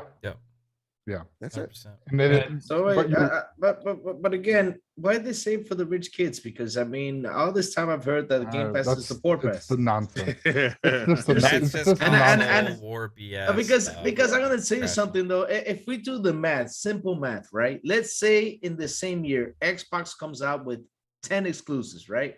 They come with 10 exclusives that year, and PlayStation comes out with 10 exclusives, right? You do the math, it's basic. 10 PlayStation exclusives, that's $70 per exclusive, that's $700. Easy. With the Xbox, it's $180. That's it. $180 because you're gonna be in Game Pass day one. So when you subtract 700 from 180, that's $520 you're saving in your pocket. Yeah. So seriously, and that's only gonna grow over time too. That value proposition. I didn't know you hated devs, crazy Louis. That's a bummer. Yeah. Gotta support those people. You gotta pay the devs, Louis. Come on, you gotta. What the hell? Oh no, they gotta pay the devs. Speaking of devs, though, I want to ask 3-Bit this because you have inside knowledge about how actual development works in the video game industry, right? Yeah, thoughts on. Yes, I want to know as far as like what Pong was talking about, that 10,000 jobs, right? There's 10,000 people coming in, all of that talent, right? What kind of talent, like what kind of impact does that have? You know what I mean? Like with bringing those people into the Microsoft fold. Yeah. I mean, I have some friends who work at Bethesda, and I seen their group chat, and they were like freaking out about it. They had like posting memes and saying like having King Phil and stuff like that. So were they happy about this? Were they like excited? They're ecstatic about it. And then I seen some. You better send those screenshots of Starfield, by the way. Hey, I would love to see that. And then I seen the other side where people who are working at Activision like, oh, I guess I'm working at Microsoft now. I seen that on like Twitter. Like, what do you know? In terms of like how the studios are probably gonna feel about this, I think being with Microsoft is going to be good for kind of everyone within those like Raven and Activision, and even helping out with some of the software for BattleNet, because people are complaining about Xbox and how the PC side of Xbox isn't always the best, right? They sort of say like it could run a little bit better. Hey, look at what BattleNet is doing. Maybe include with whatever's in the infrastructure for BattleNet, and put that with Game Pass or PC on Game Pass, right? In terms of the technology, we already know that different studios are sharing technology with each other. I sort of hinted at it earlier in the show. They could do that with Call of Duty if they need to. Have you seen that happen behind the scenes, like with working like, you know, with Ubisoft in the past and stuff like that, like reaching across to other studios that work on stuff? Like, hey, can you show me how to do this? Or it happens more than people think, because not only does it happen on like an official level where if these two companies are very close with each other, or if, let's just say, ID Tech and Obsidian, if they really wanted, they could share technology with each other. Especially when they bought ID Tech, they had a whole other side of the cloud technology, right? And they could just really pretty much include that within xCloud.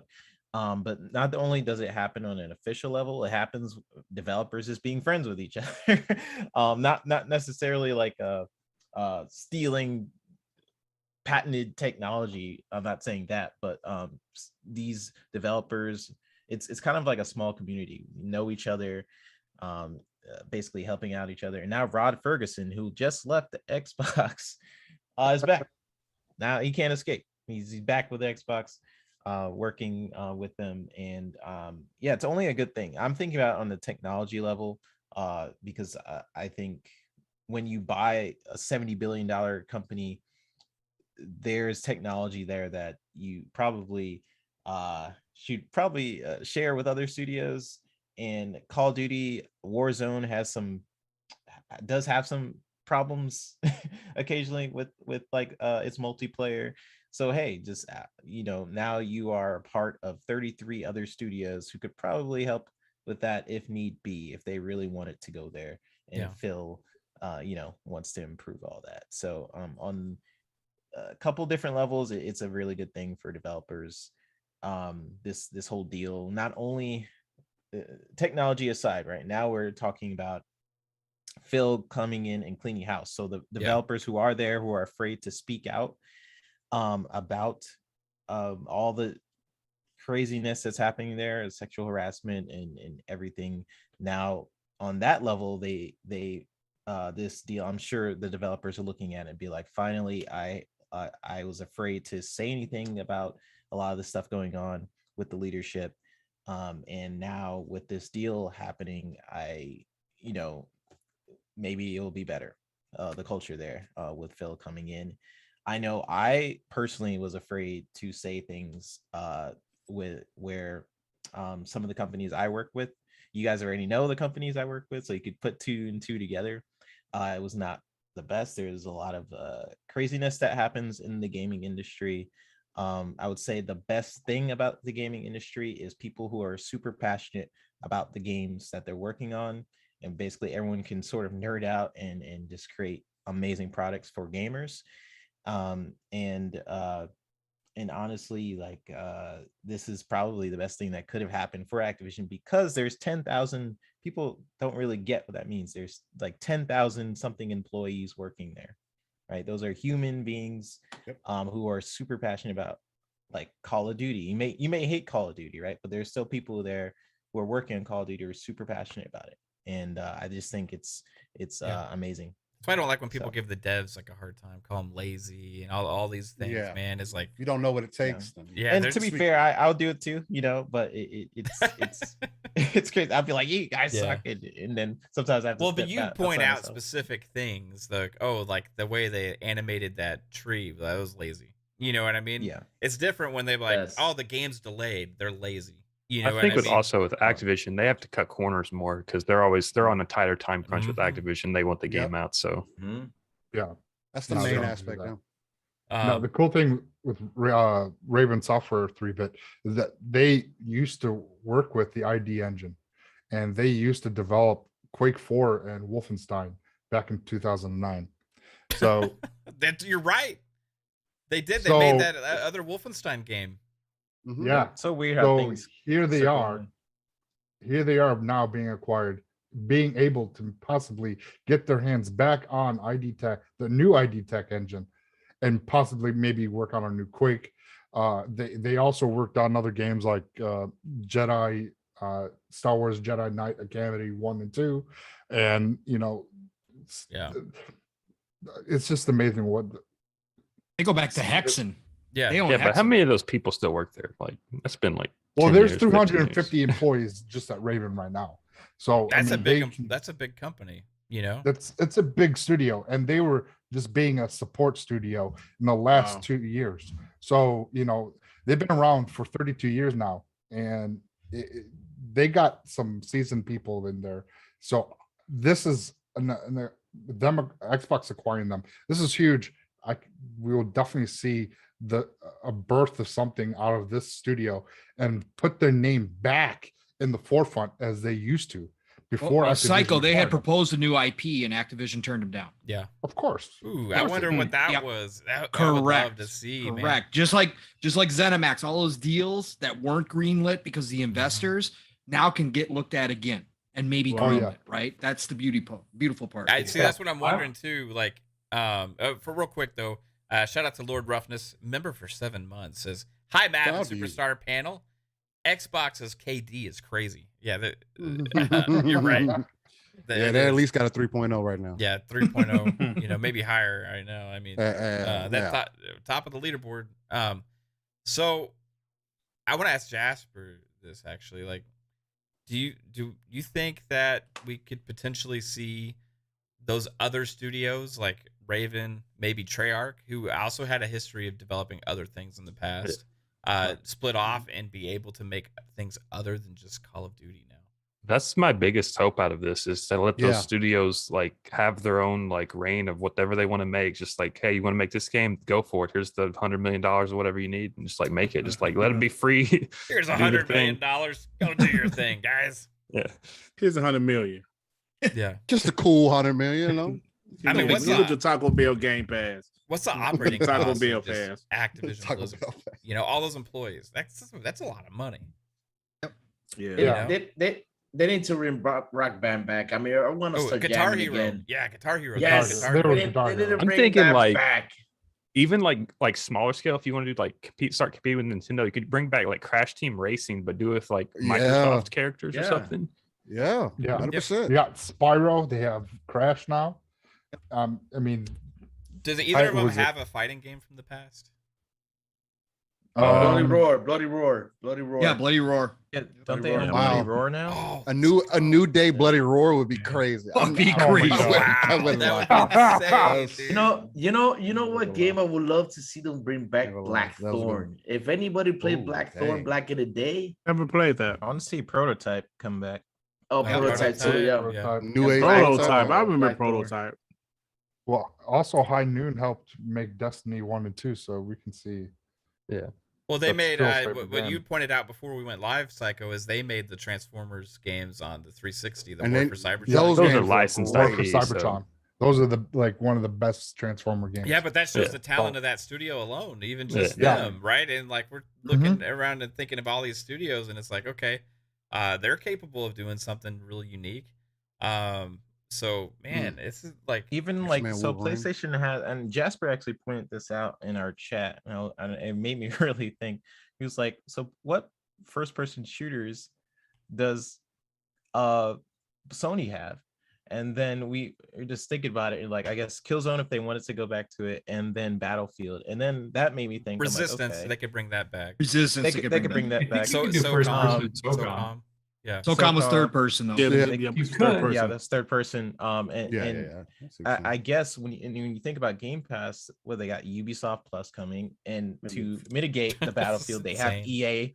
They have EA Play, and now they just bought Call of Duty. So it's insane. Even if you want to say, right, go ahead. That, yeah, go ahead.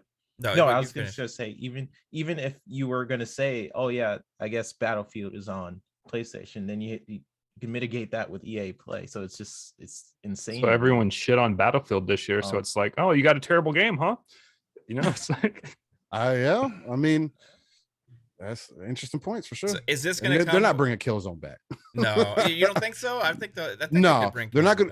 I don't think they're going to bring Killzone back because they tried to sell it as a Halo killer and it didn't do that. Yeah, they're going to bring back Resistance. Back. So how are you going to bring that back now? I mean, Resistance, sure, because that's more of a cult classic, but you definitely couldn't do Killzone. It's either you rest on your laurels and really hit it out of the park with your third-person multiplayer games, which you could with factions, and then again with SOCOM.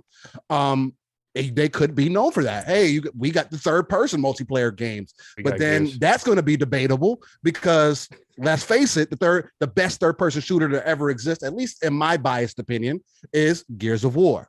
So, yeah, kind of hard to fight that battle. Man, Xbox is getting all opinion. genres covered right now, especially if these Killer Pretty Instinct much. rumors are true as well, right? So, I got another question though for you guys. Is this potentially like because Ubisoft Plus thing just happened, right? And that's going to be a thing, but they didn't. Again, remember they didn't announce pricing or how that was going to work, right? Right. And now this was just announced, right? And they did say that we will be seeing these games be coming into Game Pass over time.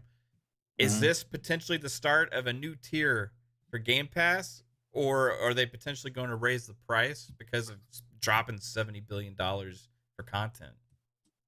Like, No, I don't think they're going to raise price right now. Not right now. The only Right time you now, raise price yeah. is when you Not start right now. losing users. Not right now, 2023. But it's inevitable, yeah. Or It will be eventually. raised eventually. It won't be huge. It won't be a gigantic. maybe like $3, $5. Honestly, $4. yeah. I think more Pong. Yeah. I think it's gonna Honestly- be. I think it's gonna be more Pong because I mean they're trying to attract more people into the Game Pass series. If they reach 15 million before 2023, then maybe there could be a price raise. But after they reach the 15 million, I think after that they're gonna start raising a little bit more. But it's gonna take them a while though. These It's probably small gonna be like increments. 25, No. close to that. I think it'd be like $2-3 here. It'll be like Netflix increases, right? Yeah. That's how they're gonna do it. Yeah, Exactly. $2 or $3. And the I'd be more- okay Those with channels. But the I'll only be okay time with these it. subscription services raise prices is when they start losing users because they have to make up for where they've lost those users to like keep going. Like that's the only time these platforms actually start raising So prices. has Netflix Right. been losing users with their Yeah, prices? we got Netflix Disney is Plus, always up and Discovery down. Plus. They've They're sort of- always losing. Yeah. But That's why they're always Game, raising. But Game Pass should come with a family tier. I mean, this would be a great idea if you can get a family tier, like you can have like in 3 or 4 different places. That would be pretty cool. You know. like- Yeah, I definitely see something like that happening before anything else. If anything, I think they would get rid of because I mean, got to be also be honest. I think they'll get rid of the dollar deal before they make any other changes. Yeah. Where True they seal, good put call. Mhm. in solidity that no like, dollar deal is cool for the first month, but we got to roll that off. And no, it's $14.99 to get into this service. Even if they raise it up to 15 and just say, oh no, across the board, Game Pass is $15 or whatever the case might be. Again, if you're still garnering more attention over time, and if there's over 25 million, their goal is to get to 50 million to really for having to sustain itself without there being any problems. And right now, like even that's kind of debatable for some people because let's face it, nobody knows the numbers and what they're really looking at. You can say, oh, all these people are on these dollar deals and they make up the majority. And at the same time, but okay, that's not going to be the case if we keep going. So what happens if it gets to 50 million, then 100 million? Again, we see with other services like Disney Plus, Netflix, whatever. Disney's the biggest example that I use because Disney Plus came out of nowhere. And then within 2 years, they had 200 million people subscribed to their service. Disney Plus. Mostly, You got to a entertain lot the of kids kids, somehow. a lot of kids with Disney movies. I mean, that's like the biggest things I know. With at least with my like little cousins, they always had Disney movies, so it was something like things like that. Families are subscribing to Disney, yeah. and they're just leaving that shit on, and it becomes. And you a also know the babysitter. content's safe on there, so it's like Exactly. Yeah. Yeah. So That's the main thing. now we got with this acquisition. Now we got all these kid-friendly games that what Phil Spencer wanted. He wanted more E-rated games, and we got Spyro, Skylanders, Crash. We got those type of games, and we got a couple studios that can work The on PlayStation more mascot. I mean, but E-rated even games. then, like And bring the in, conversation about E-rated games and getting these characters over is kind of difficult because yes, those characters are iconic to us. These kids Yeah. nowadays find Roblox characters iconic. Right. You're The right. Fortnite You're characters right. iconic. You're The right. Minecraft Yeah. characters iconic. But That's kind of the thing.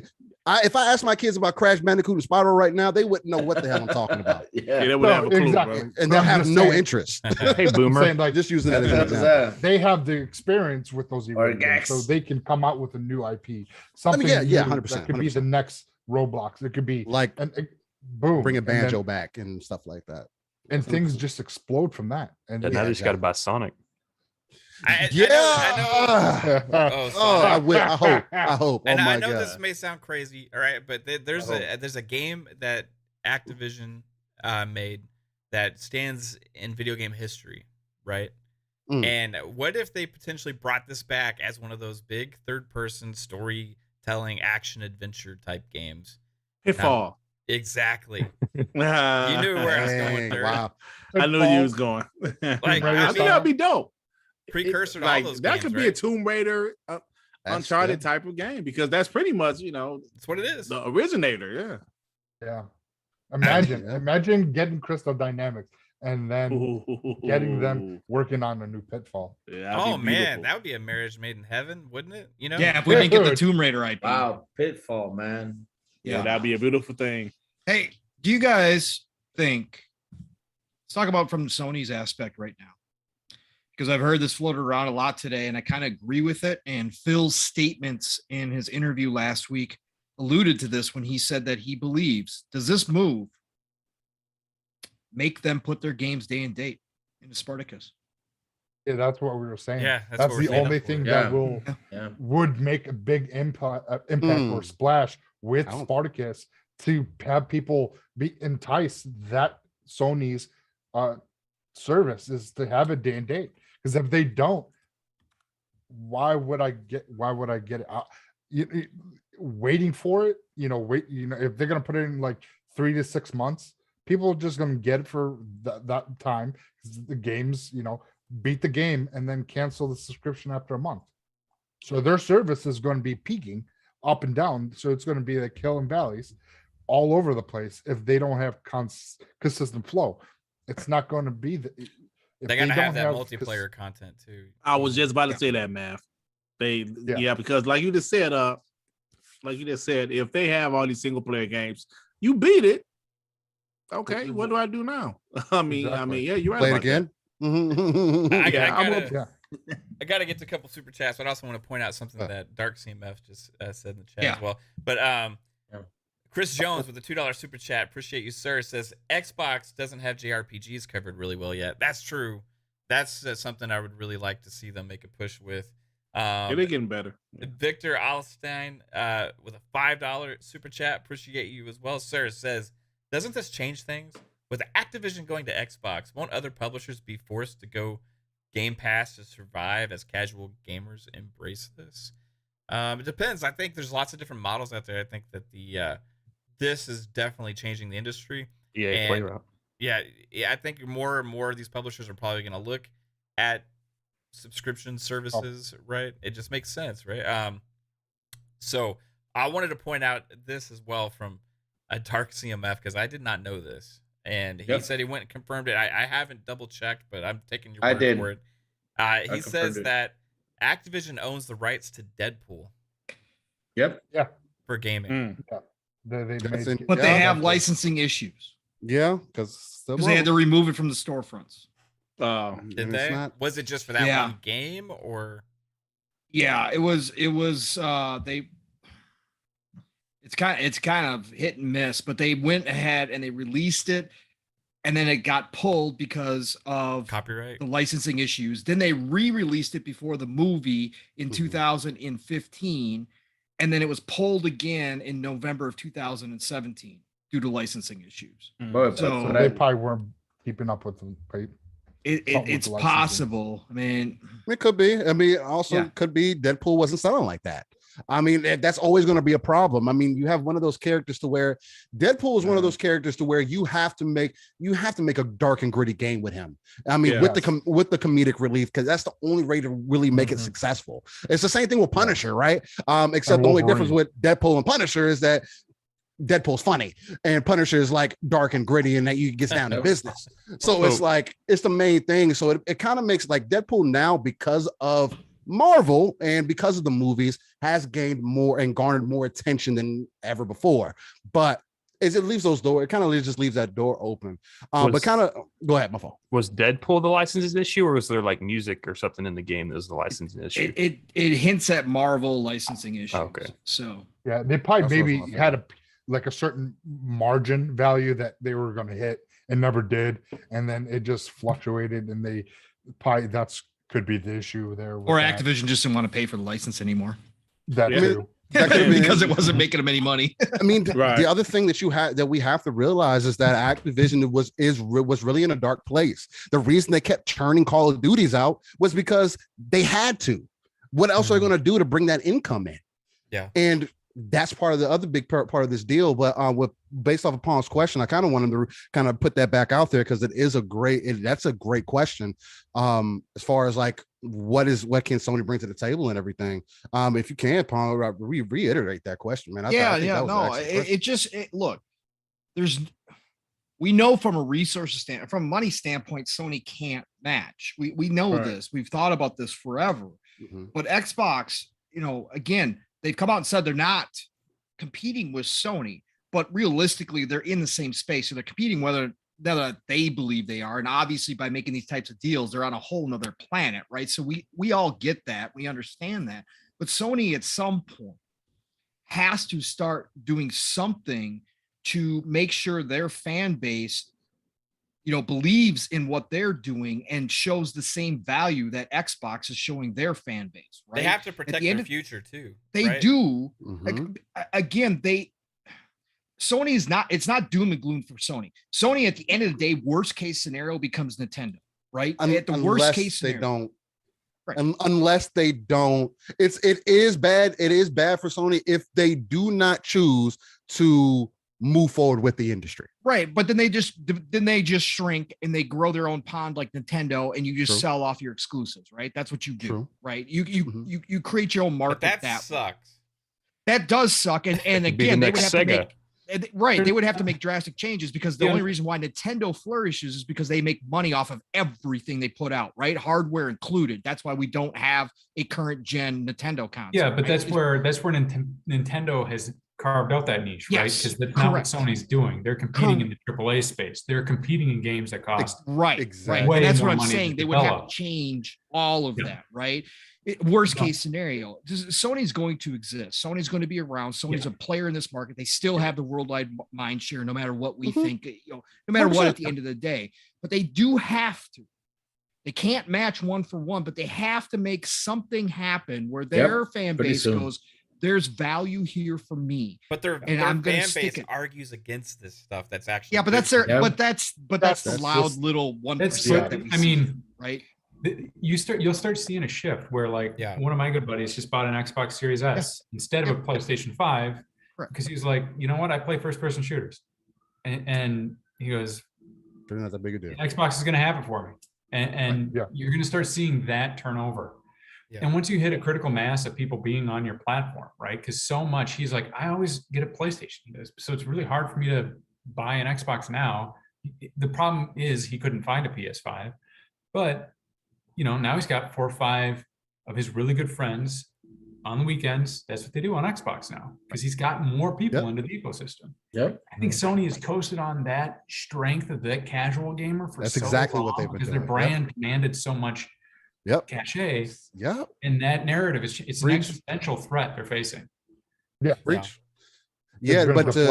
to kind of answer your question, Pong, do they need to do day and date? I think what's going to end up happening before they do day and date is that these PC games these console games that are coming to PC that you guys keep saying that's going to take, that people, I'm not going to say you guys because it hasn't been really all, but that people have said it's going to take 2 years, maybe 6 months. You're going to see those games come day and date, the same day get the released on console much sooner. As a response to what is going to happen with this. I think that's going to happen before they do day and date and any service they do. I just have a hard time because like everybody's talked about content wise, Sony does not have the capability to sustain a subscription service with their first party. So they're going to have to offer everything plus the kitchen sink. Right. I think today there was some smaller PlayStation like rumors where they saw like PlayStation 3 games got leaked onto the PlayStation 5 store. I don't know if y'all saw that. So I did see it. People are saying that's a bug. But that's got nothing. See, but like PlayStation 3 games is not going to make people subscribe. No. But that's going to be locked behind. It's our answer. The tier 3 Spartacus tier. So it's like their back compatible is locked behind their subscription. It's not like Xbox where they give it to you for free and give you FPS boost and audio HDR. And all that, all this quality of life that Xbox is giving you for free. you know, a lot of the Sony is, you know, locking a lot of that nostalgia behind the subscription service. Will hopefully push it, but it's going to carry them for so long until, you know, gamers are like, hold on, why am I paying for this? And Xbox guys are getting this shit for free. Exactly. Why That's the exact point. getting the low end of the stick? Why am I paying the same price for something that I'm not getting day and date? Some people like to be fucked. Okay. I mean, damn. I mean, Jasper. But he's not wrong. Yeah. But he's not wrong. I mean, that's exactly what it is. People are so stuck in their laurels. And the conversation happens over and over and over again. Oh, they have to do it this way because they're Sony. And I it's don't like, mind paying for it. I'll pay for it. You know, and do we think that they're actually going to come in increase it to 80? Do we think they're going to come in at $15 The question a month? is, do they pay for it though? That's the question. Spartacus?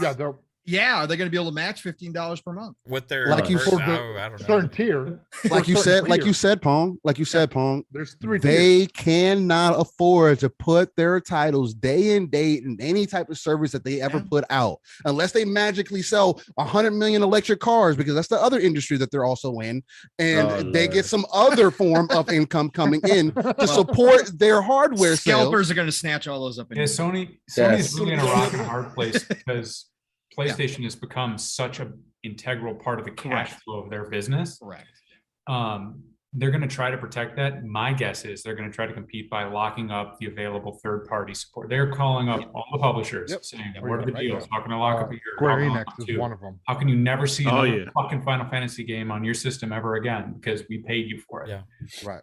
Because you're right. They don't have the cash on hand to buy these publishers outright. They can buy the games, and they know that games are what sell the systems. Yeah, and that's marketing too, right? They're trying to lock down Grand Theft Auto whenever it shows up. Yeah, I mean, they will keep their profit margin to do that. Yeah. I got a super chat here from Alex. Appreciate it, Alex, for $14. He says, first off, hello to everyone in this amazing panel. I think overall this pushes the entire industry and shows that the industry is being pushed forward. For us gamers, it's a great thing. For all of us, 100%. I agree, and I appreciate the very generous $14 super chat there, Alex.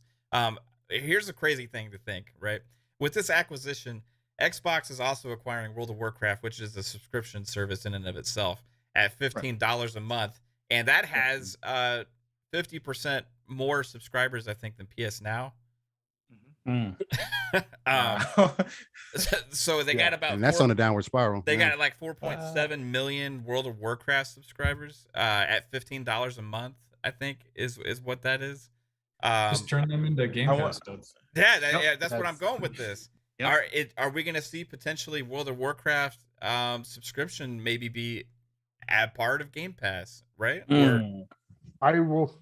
I'm thinking with what they're going to do is they're going to do like a free to play, like what Star Wars, the Old Republic, what they did. It's a free to play game now. 14. And then they have a battle pass that unlocks different things that have more. So you can get more loot. So you can load up. Level up your character faster. Well, it'd be like ESO, right? They sell the premium subscription. Yeah. So otherwise, you can jump into it for free, but if you want, and you get monthly currency, like in-game currency and stuff like that. So I think that's what they're going to do. They're going to roll that into PC for Game Pass, because it's not Xbox for PC. So PC for Game Pass, they're gonna roll that World of Warcraft into that, and then do like somewhat like a battle pass, restructure what WoW is in that aspect, and possibly that we're probably gonna see when it comes with WoW. Yeah, they're gonna be able to offer WoW. They're gonna be able to offer Diablo. I don't see the thing with WoW is I never even thought WoW's been the only MMO to stay with the subscription service. Like, do they drop that? Final Fantasy 14 does it too, and there's other ones that do it too, other MMOs that do it. I mean, I guess you look at what does Elder Scrolls Online do? Because Pixelbit G was saying that like Elder Scrolls Online, they kept it separate, but I thought you just bought the game for that one. Isn't it included, or is that a separate fee? Do you pay monthly for Elder Scrolls? You pay monthly for the premium. And the premium gives you talking access to the in-game currency, the extra carrying capacity, which is a huge deal in ESO, and it gives you as long as you got the premium, you get all the expansions as well. So what if we could see something like that with World of Warcraft also? That's what I was saying. Within Game Pass, you get all of the normal stuff. Right, okay. Yeah, I'm an idiot, sorry. You get the base game, but then if you, okay, Caitlin, get in here. If you get the base, you get the base game, and then if you join the premium service, you get the expansions for free. Right, or included in the service, and leveling up with all the benefits. They need to revive World of Warcraft. I mean, it's down to 4 million players. I don't think they're going to revive it. I think they're just going to start working on the next game. World of Warcraft. They need to. I'm saying revive it like just bring it back to what it was. That's what I'm saying. Well, would making part of Game Pass and putting it on console revive it? Yeah. To give it a boost, but But it's been out for so long, man. It's been out for so. They need to move on to the next. You got to catch up with the times, man. Those games only work for so long. There's a reason Final Fantasy works. Why people have flocked from World of Warcraft over to Final Fantasy is because of that. The combat system, the different things that are in play, the things that World of Warcraft does, and it's kind of introduced, but other MMOs have kind of taken over and taken it to that next level. So, and they were supposedly developing a Diablo MMO too. Don't forget. So there's a lot of stop. There's a lot of different things. Mobile game coming, isn't there? Yeah, there is a Diablo. Everybody was so happy about that. That was another great Blizzard moment, let me tell you. But they do. I mean, again, in 2019, there was an interview where they talked about it, and they came out and said that they've got multiple new IPs in the works. And again, Phil talked about their roadmap. They would have seen that just like they did with ZeniMax. So there's got to be stuff in there that's exciting, and then you give them creative freedom, hopefully. Right, you give these studios creative freedom. You unshackle them from the Call of Duties. Right, you give Blizzard the time necessary to do what they need to do to fix World of Warcraft or move on to the next version, which I'm sure has been thought about and probably worked on already. And you give these teams back what they lost during the Bobby Kotick era, and then you just again hope that those teams can reflourish. You start bringing in some of the old talent that may have left. Again, they come out and say, the acquisition goes through, and all of a sudden Xbox, Microsoft, Phil comes out there and says, guess what? We're going to revitalize. We're going to bring back StarCraft. You don't think some of the people that left that were StarCraft people that loved RTS as far as deving goes, as far as the dev teams go, don't come back to their baby again and make it, knowing as huge as StarCraft was at one point? Of course they do. There's going to be people wanting to come back, and that's when you start rebuilding. And I think that's the important part here. I think Ray was going to allude to like Warcraft 4, weren't you, Ray?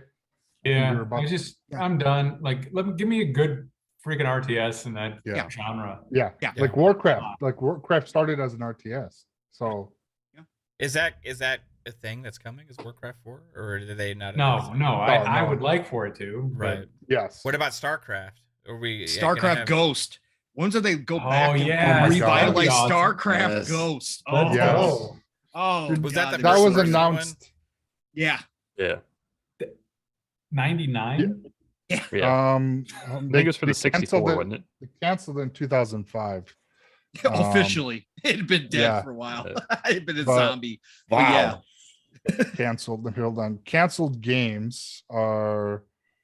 Where's Ghost 2005. They canceled it finally in 2005. But that I think it was like you were saying 99 was announced because I was like, are you serious? StarCraft Ghost. Everybody anything that was Blizzard, everybody was like, excited for that. We were hyped as fuck. StarCraft Ghost, hell yeah, let's do this. About 90s, and we heard shit. Late 90s. Scalebound to come out first. Ooh. Oh Lord. Did you say Scalebound? Yeah, he did, Dirt. He did. Dirt, he don't know the rules. Don't worry about it. Oh shit. We don't talk about Scalebound. First rule. Man, I just can't stop thinking about Bloody Roar now. Like, holy shit. Konami owns Bloody Roar. So. Konami does? Okay. All right. So Activision sold off a lot of their IP. They own Tenchu and they gave it back to From. I got corrected on that this morning because I thought they licensed it to From, but they sold Tenchu to From. That was Sekiro. Oh, Sekiro, they only own the publishing rights. No. Oh, okay. They don't own the IP. From owns the IP. Okay. What about a brawler with all of the I want Crash Xbox to do Smash Bros. Their version of Smash Bros. I still want to see that, and now they can definitely do that. I want a new Tony Hawk game. I mean, I want to skateboard around. I miss that stuff. Yep. Well, you're Have gonna you get played the skate. remake? It is really good. Oh, I haven't played it, but sorry. Before I forget, do you think this means they're gonna do like bring back maybe the backwards compatibility program for some of those older Activision games like Tony Hawk Underground? Like I know basically why they stopped the program was because of the licensing issues, but if they own the licensing for some of these games for like Activision, that means games like Tony still Hawk music Underground and all that other Yeah. stuff in there. Yeah, that They music. have to Oh, do what that's the true. new Tony Hawk Underground was it the Tony Hawk I love Underground the 1 and first 2. They Yeah. they changed some of the music. They got some licensing back for some of it. And they there's some songs that not in there. If they're gonna do something like that, that's what probably restructure the music. Either bring back what they can and add some new stuff and go about something like that. If that's what they're going to do. Yeah, they've said before the biggest problem with the backwards compatibility thing was them always having to renew music licenses. Like they could go and get the IP, they have money for it, but it was just the music. Like people not want to sell that. Activision has published a lot of licensed games. Yeah, I'm scrolling through like I mean, they got 007. NASCAR, Spider-Man. Transformers, Wreck-It Ralph, like Bratz, Ninja Turtles, Cabela's, X-Men. 007, Wipeout, Angry Yep. Birds.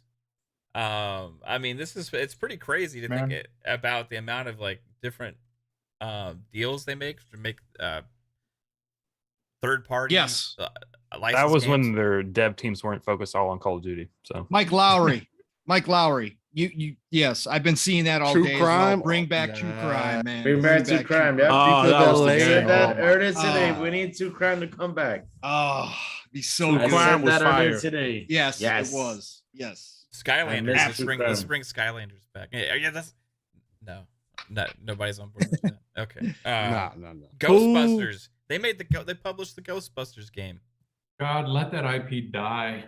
No, It's a I good really care game. for It's that a great game. Hey, I like really the care new for it. movie. I like the new movie, Ray. Did you see it? Did you see Afterlife yet? Blackthorn. Blackthorn. Yeah, I guess I They haven't need- watched They it. need to It's bring a that new- Blackthorn game again. Wasn't that back on Super Nintendo? And Yes. Sega 32X? Yes. Yes. You remember Blackthorn? Oh, Remember wow. that game? That game is awesome. I played the hell out of that game. Yeah. Yeah, it's like a Castlevania. No, it was like Prince of Persia type of thing. Prince of Persia, yeah, back in the Yeah, day. Yeah. back in the day. Bring that back. Oh man. Oh, they did try to bring it back, but they had to delay it. Remember? Yeah. Well, Prince of Persia's What, Prince of Ubisoft. Persia? Yeah, Yeah. Prince of Persia's Prince of Ubisoft. Oh, Prince of Persia. Yeah. Because that looked like trash. What are you talking about? Come on, It looked. It looked Come on, terrible. Seal. Look, That they was gave- horrible.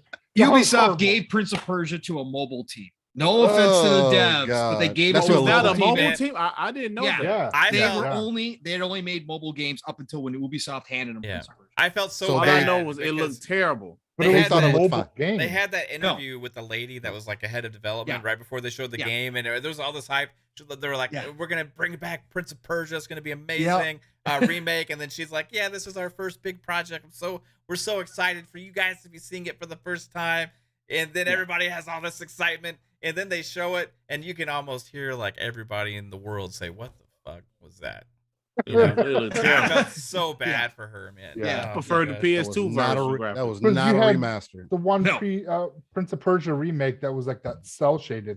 That was phenomenal. That was the precursor. That's Yeah. what started Assassin's Creed. Oh, the one that was on the That- 360 and the PS3. Yeah, that Yep. exactly. That what started Assassin's Creed, that Prince of Persia. Oh, right. And that game was phenomenal. That was like, oh my God. And then we heard, this remake where, oh my God, are they, are we gonna get that kind of level of game again? And then it's like, what I don't know. is Let's this, a ask mobile- 3-bit. 3-bit, are they going to mobile bring game? back another big time Prince of Persia? You think at Ubisoft? Only they can monetize You don't have to answer. He's like, I don't. I work gotta for go on the Ubisoft beach. no more. The Yeah. reception is Okay, weird okay, out here. You know, There's a You hurricane hear coming the in. waves. Oh yeah. Man, there's so much potential though with this Activision deal. Like the Blizzard side, the PC side, mobile side, marketing wise, development wise. everything. It's a real game changer for the industry, for Microsoft, for Activision Blizzard, all the employees there. So I'm excited, and I know everybody here was excited to see that news here as well. So we've been at it for 2 hours and 8 minutes on one topic. So I just found one game going back through the games. They published Doom on the Game Boy Advance. That's just like kind of really weird. Yeah. Yeah, man. Wow. Go to the lists of Activision games from at least from 2010, 2019. Yeah, Activision was a key player. Like they Dude. were it. It was Activision had their hands in back in the everything. day. Fucking everything. Warzone Right, Elite's man. already starting. What's the speculation for the next studio? yeah. What have you done for me lately? IOI. IOI, Avalanche. Crystal Smaller Dynamics. studios are still important. It'd be funny They're if the still next important. rumor is like, there's a bigger studio than both Bethesda and Blizzard. Oh my Oh, gosh. God. Did y'all That- see that Gary was- Whitta's tweet today? Where he's Yeah, like, Gary Whitta. Yeah, He's trolling He's us, trolling man. the whole. yeah, he's Yeah. trolling. Fucking Gary Whitta. Yeah, nah, I was like there's- seeing that, like, are you serious? There can not be anything bigger than this. This is like the biggest thing that's like happened in my lifetime as far as like acquisition Xbox wise. acquires Yeah. Sony. Yeah, I that's said they not could gonna just happen. buy them and save That'd be money. They pretty wouldn't big. have to spend $70 billion. I mean, true. How much would it cost to buy Sony outright? That About that price, right? About that Isn't it? price, yeah. It'd be pretty hard because Yeah. Then Yeah, you're they're dealing stuck with a Japanese monopoly companies stuff. don't typically like to sell to Western companies. Right. A lot of people say it's illegal. It's not illegal per se. I mean, there are certain restrictions on companies that have state secrets in Japan, but culturally, it's very difficult for Japanese companies to sell to Western companies. But the funny thing is, though, I think Sony's revenue was 25 billion, if I'm wrong. I think that's what the revenue Yeah, was. they were No, at it's the a lot 25 more than billion. that. 25, It's and 23 Microsoft billion for video today- games. For PlayStation, for gaming, and for the gaming side of stuff. For not gaming, Sony. yeah. Sony has a lot more than that. So what's Not only Sony's that- No, for the gaming. What's I'm their saying about the market cap gaming as a part. I'm company? saying about Oh the yeah, gaming. for the game. Oh, yeah, gaming. So, yeah, so you're right. Xbox gaming. today Gaming. bought 2 times Sony's revenue and a little extra sauce Mhm. today. Yeah. Yeah, no joke. Well, yeah, and A if you lot go of through that extra list sauce. that Jeff Keighley put out about the remaining publishers, which is incomplete, but he put the biggest Yeah. ones on there. My Xbox could have bought all of them instead Wow. of buying like all of them Yeah. on that list. Yeah. Every Yeah. single one, almost So- 70 billion. Yep. That blatantly shows you that there's a much bigger play at hand Out. than just, again, it's about the reach, not the console war. Yep. I wonder That's exactly. if do you guys think they are like going to be no more from Xbox for a while though, or is there still a couple Oh, shoes there's to potentially Like try? Smaller. studio. They're still This buying. Smaller. IOI. I don't know about publishers, but I will say they will probably buy some more studios. Yep. Yeah. I had a quick question for the panel. Yeah. If you had a $70 billion check, what publishers would you have bought? Oh, Right. EA. Would you have made this deal? Would you have bought a different group? You know, you can group some together if they're small. Oh, where's EA's, that their tweet? IPs are Can better. where's that tweet? Like, I want to see Keely's tweet. That's a good Can somebody question. send it to me? Potentially. Honestly, if it were me, I would definitely go for the WB side, the WB Discovery side of it. I would have chased that poodle down. I know Okay, because here a we lot of people are saying that, oh, it's it's the IPs that are really the problem and licensing and everything else. But you talking this kind of money, I don't at this point, that's not an issue. And the only reason I would chase that down is because kind of like what Phil and others have been hinting on in the past, you need more reputable IP that people Wow. look at and instantly realize and They say, get- oh, well, yeah, that's it. Because if Batman was part of Wow. Xbox the same way Spider-Man is part of PlayStation, Yep. that would be undeniable. They could Yep. have bought. W- 10, they could have bought 10 Ubisofts. Yeah. Well, I mean, it would cost. It would I would cost. triple I mean, the price on all generally, that. a purchase is double. So what their Yeah, market this one cap was like is. So 45% above. You said, Yeah. Ray. So, Yeah. 45. so like, let's say that you add like around 40% to these values. I put them in our private chat here. Okay. So Yeah. we're gonna play spend $70 billion, right? Spend $70 billion. Does this even? Yeah. So these add up to more than 70 billion. But okay, imagine we're just Sure. for the hell of it. Yeah. Hey, Dirt. Hey, Dirt. I know you got to get going, bro. So Yeah, I gotta get up. In the let's morning. get you. Let's get you out of here. Tell everybody where they can find you first, man. Appreciate you being here, dude. Yeah, man. If you like a lot of stuff, shit talking, about PlayStation fanboys, tune into my channel, man. You know, we like to talk a lot of trash over there, but it's all good. You know, I really do it, you know, like for the channel, and it's popular at the moment. So, but Dirk Griggity, you know, we have a podcast on Monday evenings, WBT Xbox podcast. So, stop by and, you know, say what's up to everybody. Thanks for having me on, guys. I appreciate it. Yeah, Dirk. You have a good one. Awesome to have you, brother. All right, Good to man. meet you, See Dirk. you guys later. Peace, See you, man. man. Be easy. Stay safe. Later. All right, so we're gonna spend 70 billion, guys. The amounts are in our chat. So EA's 38, Take-Two is 18, Nexon is 15. They had a lot of games actually at the game showcase, one of Keely's things recently. One of them is Arc Raiders, right? That looks really Arc Raiders. cool. That looks enticing. Yeah. Then Bandai Namco's 15, Embracers 10, Netmarble. Who the fuck is Netmarble? Is 7. Yeah, I think, are they a Chinese company? I think they're Chinese. know, Bad. sure. Tencent, I think, just might have invested in them. Let me look for it. Keep going. Ubisoft Yeah. is 7, Konami is 6, Mobile. Square Yeah, is so- 5.6, Capcom is 5, Sega is 3.6. Well, everybody thought, oh, Xbox can't acquire Sega. It's such a huge publisher that Sega's listed here at 3.6 billion on a They market could cap. pay and they just 10 spent billion for Sega. Yeah, and 70. they have a whole half of their business that isn't even focused on video games. Yeah. Okay. So 3-bit spend $70 billion. Let's just play. Okay. Spend 70 billion from this list. If I was Microsoft and knowing Phil saying he wants to tackle the Japanese market a little bit more, and I looked at the library that I have now, pretty much owning the Western market at this point with the IPs I have, I wouldn't want to fill the other holes of the market, which is Japanese, which means I would probably get Square Enix. Okay. Yeah, just looking at the list, I mean, there's a lot of good Game Pass content in this list too. If I wanted to get Ubisoft, there's a lot of pretty good IPs there. And Konami, who knows what the heck they're doing at this point. With their game developers, it feels like they're pretty much dormant. So It feels that way. You I spent don't know. 5.6 billion. You have 64 billion left. After that, Bonus. It's almost a list. Put you in I perspective. know, Puts it in that- perspective, right? Exactly. It's Yeah, it almost does. a list. Exactly. it does. That's the I point. feel like I tell you what I didn't buy. That's my and point, then though. Like, I mean, I get the move. I get why Activision, but at the same time, like, damn, Yeah. if I was spending 70 billion. It's like, more that's about not the cheap. infrastructure, also, I think, and the size of the company and everything, as opposed to just the IP, right? The other thing too, I mean, you also have to realize that, I mean, we could dive right back into this, but you also have to realize that Microsoft also has a problem with being realized as a monopoly, a company that does not have a problem with monopolizing things. And so to kind of avoid that, kind of what Ray was kind of speaking to earlier, you have to be very careful about what all you're acquiring, how you're acquiring it, and then kind of moving forward from there.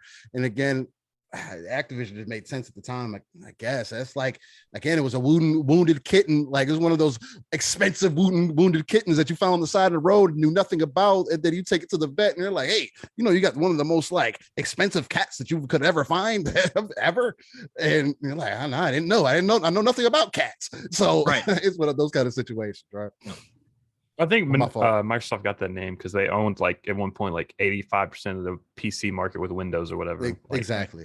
But that's something that people, but because it became such a consumer facing thing, well, like a lot of people got that in their head, like, oh, that's Microsoft. That's what they do. They're bullies.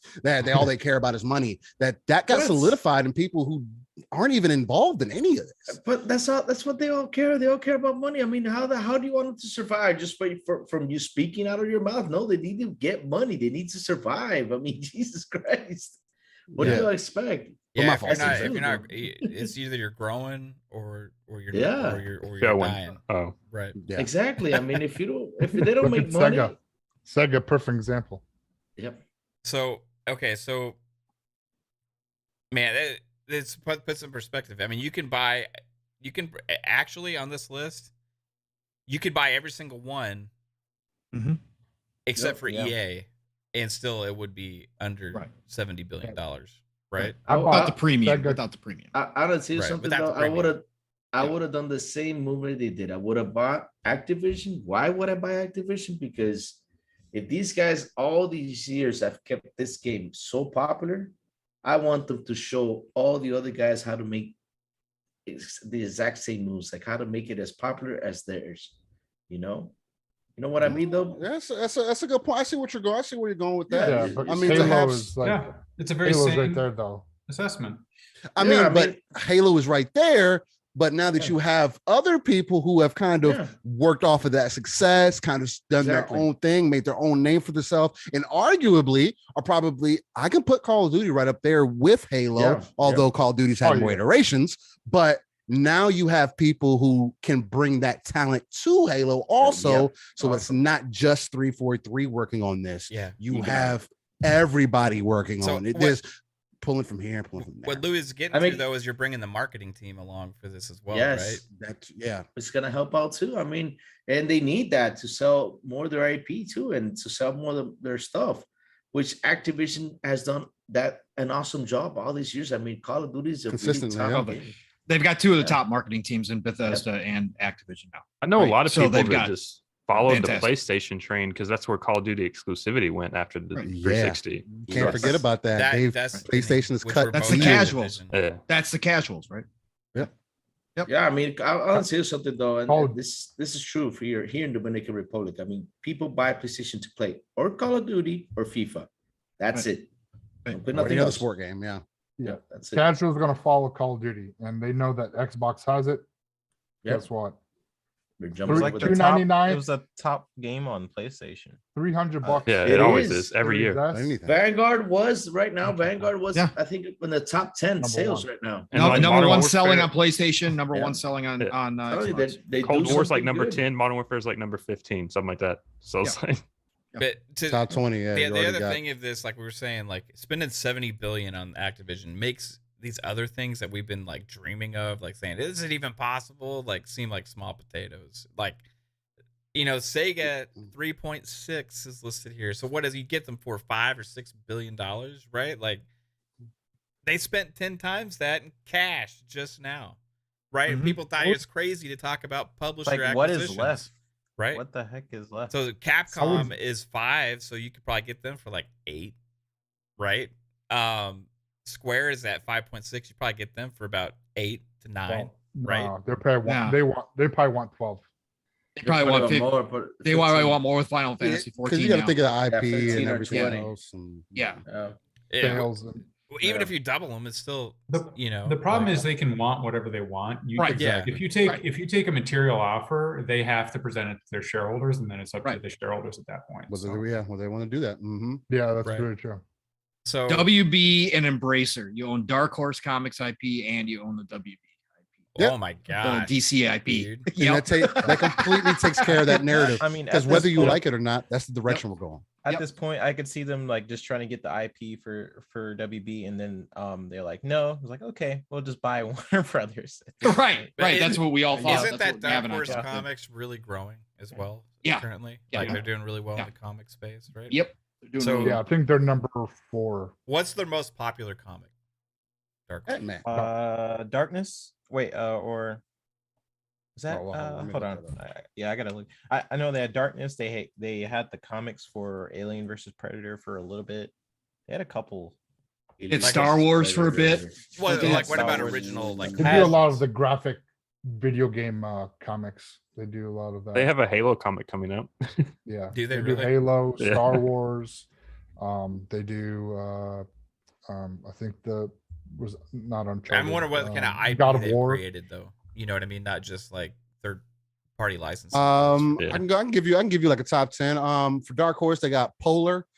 They got Colder. They got Aliens Dead Orbit. They got the Umbrella Academy.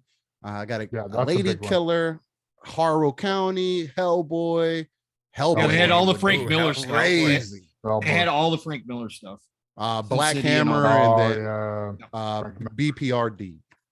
Oh, imagine a 300 game. Holy fuck.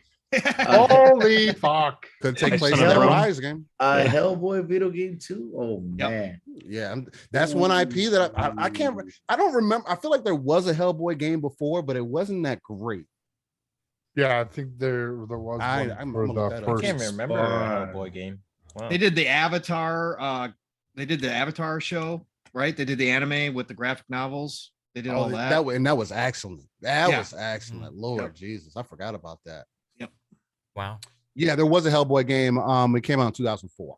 So Embracer is listed at 10.8, right?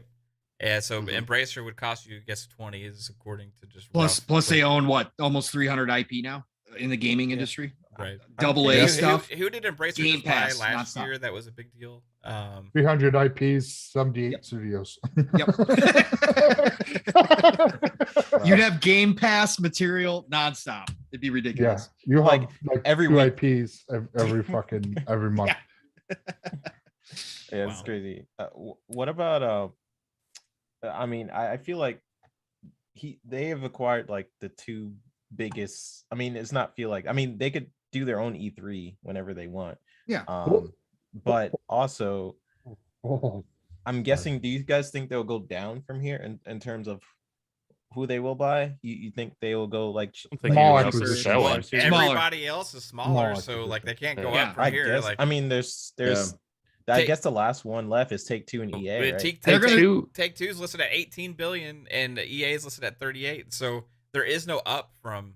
I don't think Take-Two's selling though, because they just bought Zynga. Like, why Yeah, would they sell now? Take-Two's not going to it's like- sell. Now those discussions man. happened, and they probably wanted way too much because they're yeah, they're gonna want probably to. if they 35 buy billion. if they buy Maybe EA, 40s. if they buy Oh, EA, yeah. that's it. It's done for. I mean, And EA's still growing. They just made a new studio last year, so it's like They're gonna stay off the radar and let Yeah. this one get through. Yeah. Yeah, I- they're they're gonna let gonna- this one slide. Yeah, they're gonna let this one. It's gonna be ultra quiet unless they get a small studio, which was already in the works. Like Yeah. Right. IO, One of these. Yeah. One of something. these Yeah, teams. that Crystal Activision is- Dynamics. Just thinking about it, Activision is a better buy than Take-Two in terms of the Yeah. IP you have. Like with Take-Two, yes, you get Grand Theft Auto, one of the biggest games of that. all time. Mhm. However, the game development time for some of these games at Correct. Take-Two are insane. I guess you would get the sports. That would be pretty good. Yep. With the 2K and WWE games, but in terms of if you're buying Activision, not only do you get COD, which is the biggest game of all time, but you also get the PC side of the market with Battle.net and Diablo and World of Warcraft are like pretty big. WWE is dead. isn't Gearbox part of Take-Two? No. No, they just- Embracer. They It's just, a part of Embracer Embracer. bought 'em. yeah, Embracer. Take Oh yeah, Two that's right. Publishes a lot of the Gearbox games, so Yeah. or has. And Microsoft could have bought Gearbox, but they said no to Randy Pitchford because Randy Pitchford wasn't going to leave like Bobby Kotick is. At Now, a here's- 45% premium, I would spend exactly $70 billion by buying Take-Two, Embracer, Konami, Square, Capcom, Sega. Jeez. Oh my That would raise some eyebrows. The internet might burn down. The internet might Yeah. burn Yeah, down. Yeah, what that'll if be they a- had made that announcement today instead of Activision Blizzard? Like, I mean, I We're would gonna have own a the lot biggest happier. Japanese studios, by the way, all of them. Yeah. Oh, I mean, I feel man. like that's next because Oh, again, man. Done. they own the Western market at this point. Yeah. of, like- Yeah, you didn't need Activision Blizzard to get more you didn't need Western that, development. but now you do. So I guess it's like what's left. Well, and it's Yeah, this one is StarCraft 2 pacing. is huge in South Korea. Korea. It's Yeah. huge in South Korea. I mean, Huge. it's what Raphael says, and I think he's right about that. Japanese don't like to sell to Western parts, you know. I mean, So, I would I mean, more like. Yeah, I us mean, to- this is assuming no regulatory restrictions. regulatory Yeah. anything, right? Yeah. Yeah. I would rather them restrictions. start Just if you investing in could the. spend $70 billion with impunity. look They need to at start investing in the Sega. Korean market because the Look Korean at market's Sega. up and coming. Sega Well, was they did way that with down, PUBG, and kind of. Kind of, yeah. because I'll give an example though. Sega was a company that was way down. I mean, after Dreamcast died, Sega was way down, and look, they just decided. No, to do what they well, Xbox upticked them again when Yeah. they were releasing games on the original Xbox. did. But they People didn't sell that them. were, oh yeah, I got a Xbox because those Sega games were on Oh, the yeah. Xbox. That was the reason why I went to Xbox, and that's why a lot of Sega guys came over to Xbox because Yeah. of that. So, but you know, like there's one thing I totally forgot. So now Xbox has QuakeCon and now BlizzardCon. Yep. Yes. Wow. Two of the biggest cons in the Wow. world. BlizzardCon. That's Wow. insane. E3 is BlizzCon. just going to be nothing but Xbox. Yep. Xbox owns E3 now. Well, doesn't Activision usually doesn't have an E3 show, do they? They usually like. I mean, they just stop. I don't They think do, so. but it's like it's just like I thought they it's just not on usually the main took part on stage. other people's stages. It's always like, Call of Duty coming out. Oh, so they no, always Call of like Duty. PlayStation. Here's Call of Duty. Yeah, PlayStation they was the used one to, Call of and then Duty, yeah. PlayStation kind of like. I mean, the all they reason why do they is make stopped PlayStation was games. kind of because like all they had was usually, like- PlayStation. I mean, all they had was COD. I mean, like Okay, third party COD, games, yeah. It's just like COD. COD, for the most part, and people's like the last show you guys did, you guys played orchestra music for like 10 hours and showed like two multi-plat games. And here's the thing with and I know Lil Ray can speak to this because you can purchase it's completely fine for a Japanese market and a US company to purchase each other, and if you look at the regulatory laws behind that, it's pretty much saying that they look more at companies that deal with gas, it's like gas companies, everything but entertainment. They look at it a little bit not as strict. So it could totally happen, because I keep seeing people on Twitter saying like, oh, they will never buy a Japanese company. There's not anything restricting them, and that's also why they have that team. What was it, Xbox Game Studios? How did Bethesda's Tango ZeniMax come to own Tango GameWorks? Was that an acquisition? I think they wrote a check and it cleared the bank. So that's what I mean. Like these things happen, though, right? Like, yeah, they do. It's just when you come to a public equity in Japan, there is so much cultural baggage around being they call them company men, running a Japanese business. Like it's so prestigious, it's so lauded after, it's so wanted, and so when these companies are thinking about selling to a Western market, a lot of times also the cultures don't fit very well. Like people don't want to work for a Western market. So it's hard to retain talent when you end up as a Westerner buying a Japanese company sometimes. It's not to say it's impossible. It's just a lot of the companies who invest in that market do it through hubris of just assuming, oh, the check is all that matters. Right. And to the point where we're talking about with Phil, like it maybe isn't just the money that you're getting that matters. It's more cultural than that. And so that's why you don't see oftentimes a good fit for Western companies buying. 100%. But what about ones that maybe just leave those devs and publishers alone, right? As Xbox has been known to do make recently. a bigger argument for that, but you need to have the working relationships. You have to have. I mean, I can't speak to all of it, and I don't want to come off bigoted, and I don't want to be speaking out of turn or stereotyping, but I do know that there is ingrained cultural differences. That are hard to bridge, and so could you pay enough money that it would be impossible for a public company in Japan to ignore? Yes. Is that pot of money bigger than what makes financial sense? Probably. So I got another question. Does this same cultural thing and stigma come with like Tencent, who's a Chinese company, investing in a Japanese company, right? Or purchasing a Japanese company? I would be. I mean, Tencent are not buying it out though; they're just getting part of it. Speaking a little stereotypically, there is a lot of cultural oil and water between those two countries. Right. So a lot of these with this consolidation right now, with Tencent being a big player, right? It may, and for example, and maybe even in this case, because there's been swirls about Tencent trying to buy Activision Blizzard, right? It may come down to some of these companies trying to make a decision, and they have to choose if they want to sell between Tencent and Microsoft, right? In that case, I wonder for Japanese public marks. Right. I wonder what the choice would be at that point for let's well, I say, mean, like, a oftentimes the Sega. Japanese company would choose to run itself way too loaded up with debt and just keep its individuality. Like you will see these, they call them zombie companies in Japan, just companies that are barely covering their debt burden, and will continue to borrow money because interest rates have been low for 20 decades over there. Like it just very much, they like to be independent Japanese run businesses. Largely speaking, there are differences. Like again, I'm not trying to come off too stereotypical when I say that. Yeah, no, you're just fine. that if you look at on net, that's most of those firms would prefer to maintain their independence. It's crazy. It's I just curious, like that makes sense.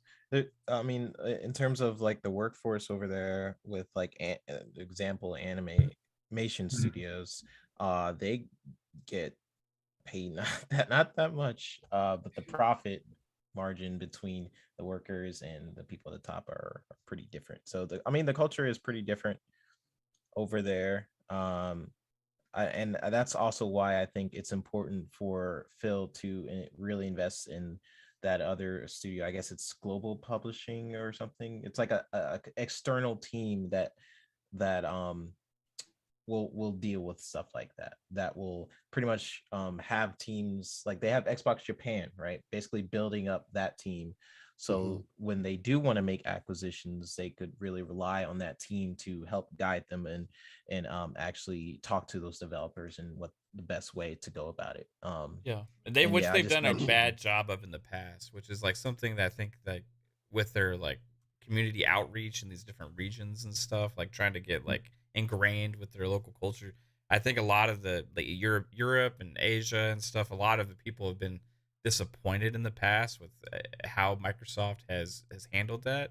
So I think that they're trying now, and it seems like they're making some strides. But they do the two publishers. Yeah, go ahead.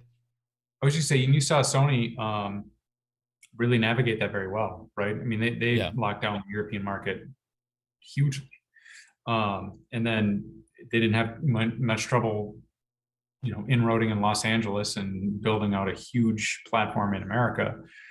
They've just been much more sensitive to that, I think, over the last 2 decades. Yeah.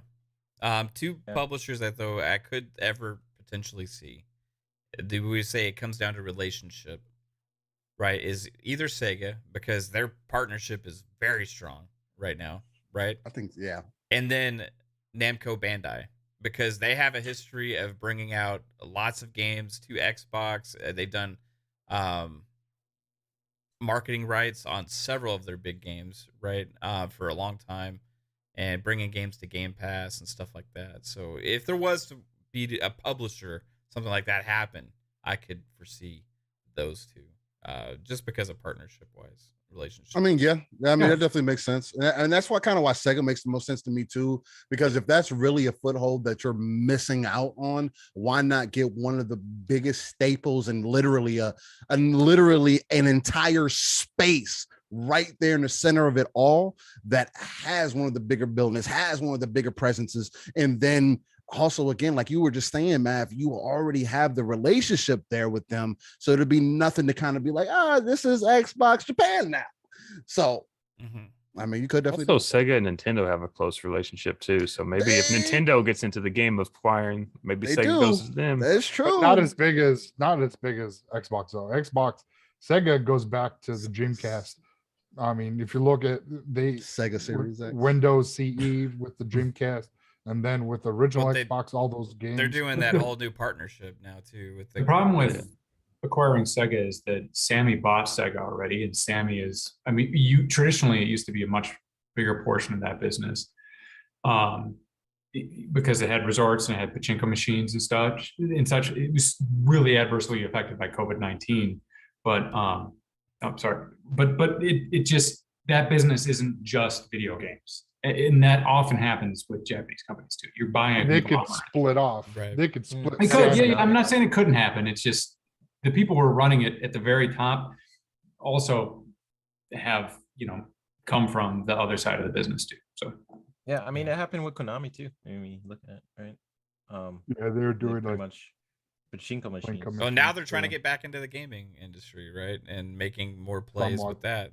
So that's what a lot of the rumors were about. They're spinning off some new games. Yeah. Right? So I think that was just like smoke, just to see the hype, the level of excitement for it, and should they even go for it or not. I think that's what that was. I think they're still waiting to see what they want to bring out, at least with Konami, because right now they haven't really done anything outside of what Metal Gear Survival, I think. Yeah, I think that was their last game that I can think of. Right? And that did not do well after Hideo Kojima left. That was it for Konami. That was a shit show. They also have the soccer games, the Pro Evolution Soccer. Oh yeah, Pro Evolution. Which I think the last one did pretty good. It does very well. So, but that's just one game though. Yeah. Shout out to Vic the Click with a $5 super chat. Thank you, sir. Appreciate you. He says, so does this mean Xbox One 2019 Game of the Year was Sekiro? I don't know if it works that way. And then Overwatch. And Overwatch too. Yeah, Overwatch. Yeah. All those IPs are going to be Xbox IPs now, which is absolutely good. Microsoft IPs. It's going to be a game changer. So I guess everything that's coming out this year, will not be exclusive. And I'm guessing even next year up until the purchase. So you probably are going to see this change later next year, like maybe the end of next year. Well, and Activision can still sign deals, right? Yeah. So Activision's still going to sign deals. They're still going to be able to do all that kind of stuff in the meantime because they have to. They have to perform business autonomously, right? They can't. Xbox can have no influence over them whatsoever. So they can still make deals all they want. So yeah, we could be seeing this kind of lingering through. That's what Sony try to do one more deal. But the good thing is though, we're gonna still get those games on Game Pass. Yes. Right? Yeah, well, no matter what, Game Pass. No matter what. But I'm curious how as long as they're on the Xbox platform, how they like operate autonomously, right? Separately, it can't be influencing our decisions until those deals complete. But then I know we're going to be getting their games into Game Pass sooner than later, right? Because they even said that in the press release. So like how? Well, Phil said when it closes, right? Well, no, he said soon there will be dropping some their games into Game Pass. I think. So some of them. I wouldn't doubt we do see some of them, and just look. Any deal they cut with them right now is basically cut it with themselves, assuming the deal's going to close, right? So you can go to them and say, "Hey, we'll give you $500 million to drop Call of Duty into the Game Pass," right? And you're basically paying yourself at the end of the day. So, yeah, that stuff could happen. There some of the ZeniMax Bethesda games came to Game Pass before that deal closed as well? Correct. Yeah. Correct. That was only a 3-4 months. Yep. That was a 3 months closing. This is 18 months. Yeah, it's going to be a little bit longer. I mean, it makes sense. $70 billion.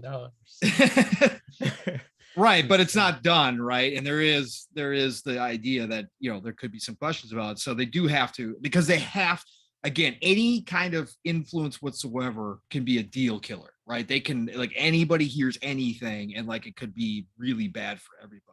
But at the end of the day, again, if you're just making a cut and a deal with a company you're acquiring because they're running autonomously, so you can cut those deals just because those deals get signed a lot quicker, or a deal in the past that wouldn't have gone through now gets done. Well, nobody can really say anything about that, right? It is what it is. I don't think Phil or anyone would have mentioned it at all if he didn't know it was going through, or at least, I mean, I guess there is. Well, they legally have to announce as soon as they reach a definitive agreement. Okay. Right.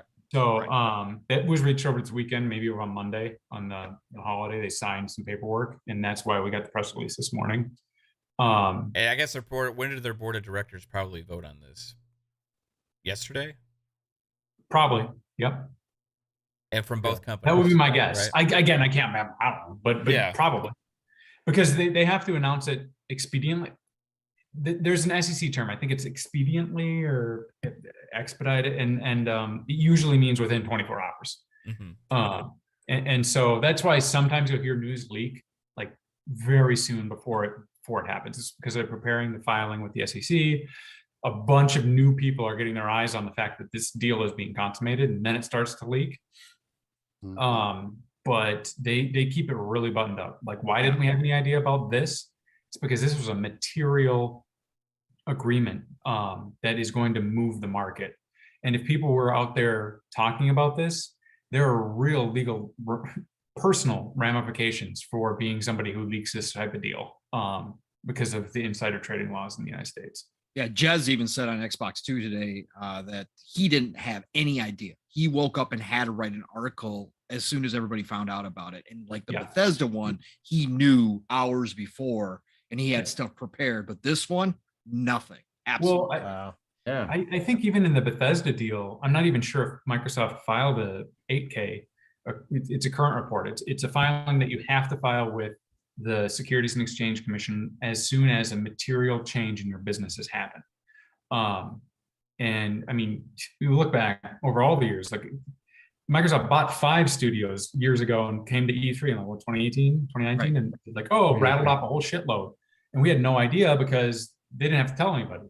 Right. This is a huge acquisition. And this is Microsoft's first like public company that they bought. I remember that's for a the good most point. part, they bought private companies. So whenever I was just speculating on what company they could buy, I was just thinking in a private realm, because you think about all the studio, like from Ninja Theory, Obsidian, like these are companies that were pretty much privately owned. Private.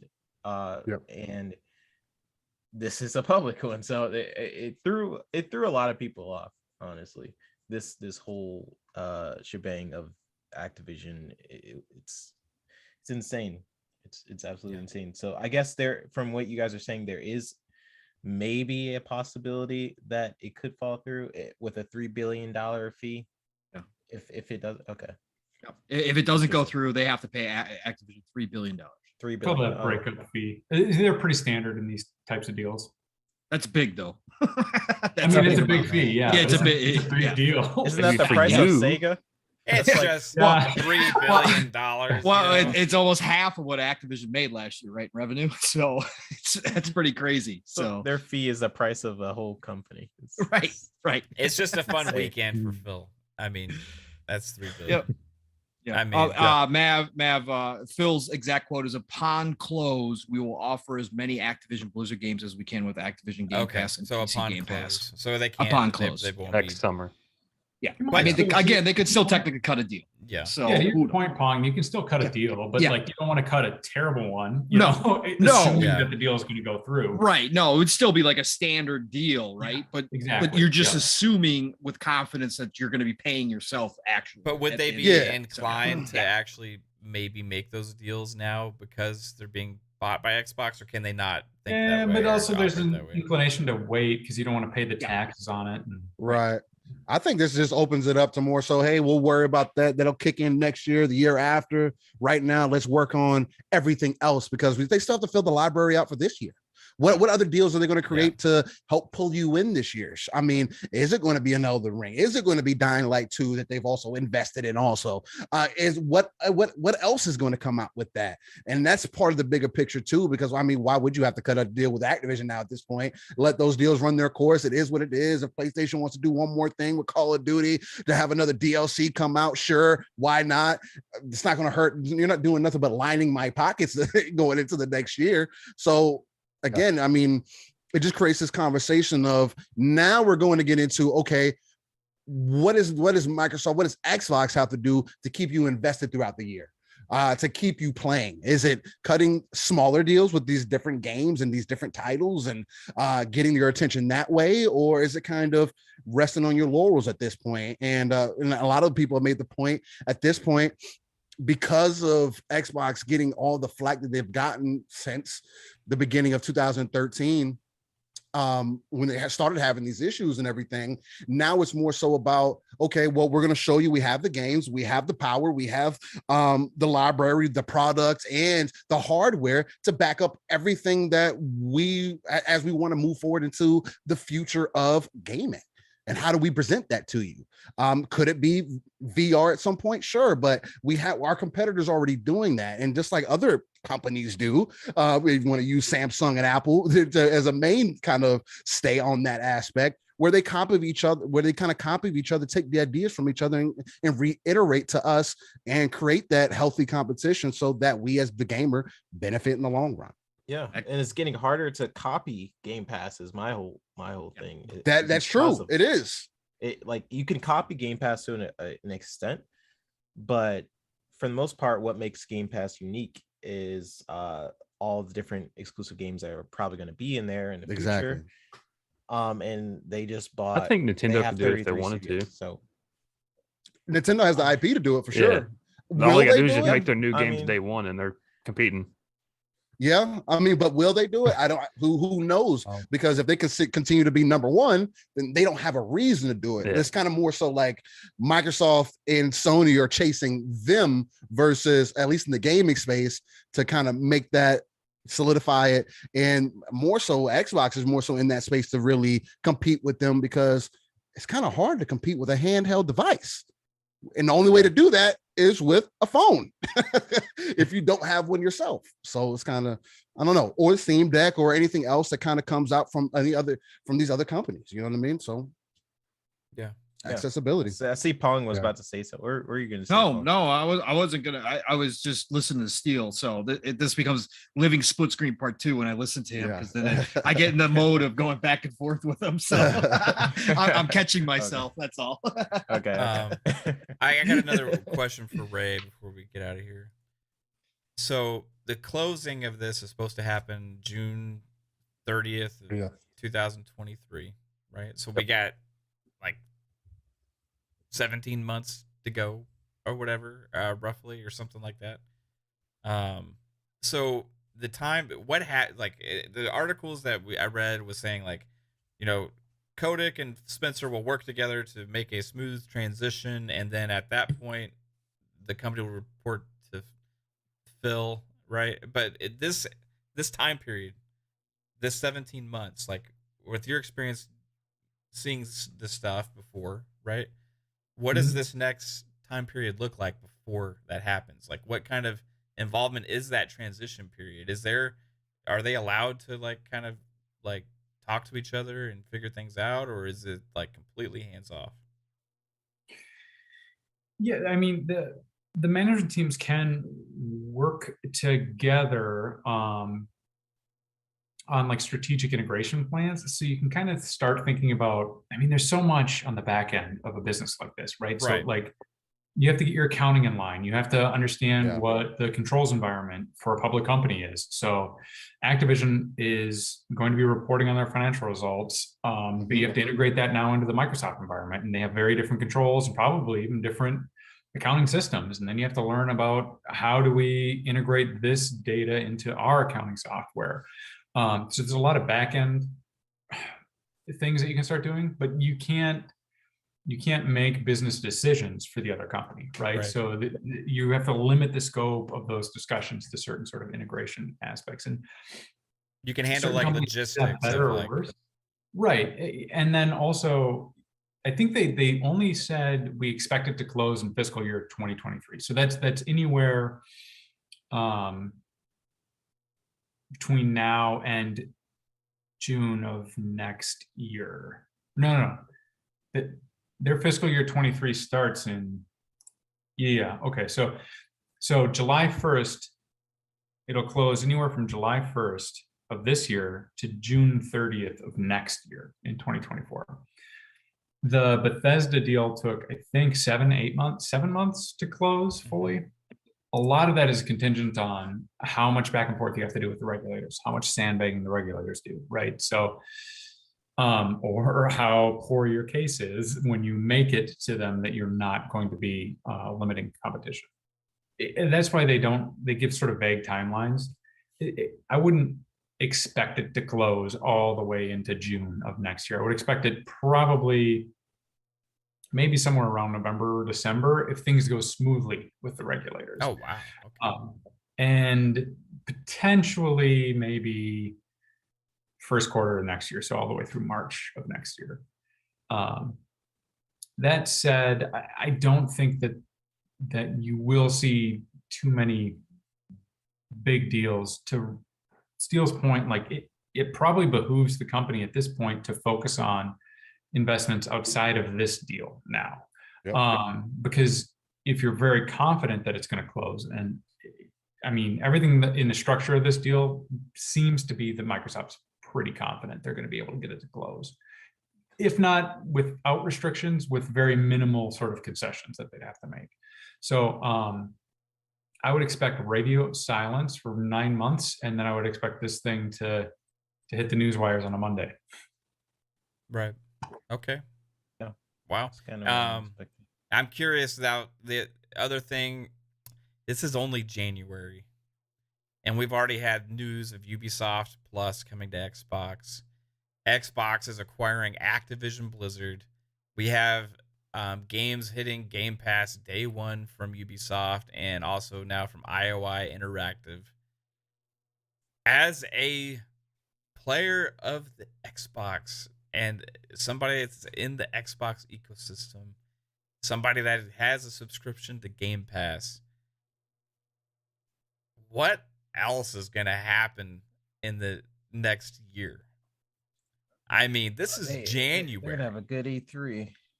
I mean, yeah, this E3 is about to be especially insane. next year. Well, like this year, if it happens. Shoot. I mean, they're gonna do a show. We know they're gonna do something. All of this in one freaking month. We all knew Xbox was on the big things, but man, that's crazy. I was saying in the chat, just to say it to everybody else, like they have 3 big conventions, like Minecraft and Minecon. Yeah, Minecon, BlizzCon, QuakeCon. They literally own 3 of those. I mean, it's really insane. We could only like laugh about it and just like sort of speculate on how insane this is, but it's the biggest deal in gaming. Like we said that with ZeniMax, but now it's this. Like it's 60 billion. 68.7 or something like basically that. 70, right? Yeah, pretty much. Might as well. Yeah, who's counting the change? I think it was like 75, but then like because like Activision has like cash or whatever, it turns into like 68.7, something like that. It's net of cash. Yep. So, wow. And we're only talking about cash. We're not talking about any other deals that could be possibly made outside of that. Like that's the other crazy, because a lot of people were saying, like, even shout out to Sony and everything. A lot of people saying, oh well, Sony doesn't have that type of money. Sony can easily get whatever type of money that they need to do whatever deal that they need to make, because kind of like how Ray was alluding to, that the interest rates on all of those loans and everything are so low for them that it's easy for them to get that and then pay that off within not even that much of an amount of the time, honestly. So it's kind of like this really, again, just speaks to the bigger point. We're going to have, there has to be a move made. I know a lot of people were like, oh, well, Sony doesn't have to respond to Horizon coming out in February. Xbox, doesn't have to respond to Horizon coming out in February. But it's like, damn, you just responded though.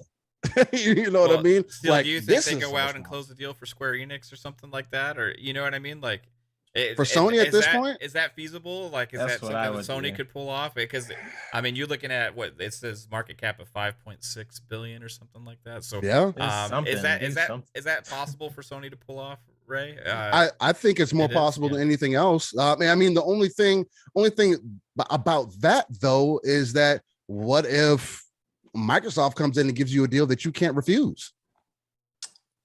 I mean, are you going to rest on your laurels and say, well, we do better business with Sony, we have this kind of relationship going, or do you take that deal? Because now money talks. I don't care who you are, but in business, money talks.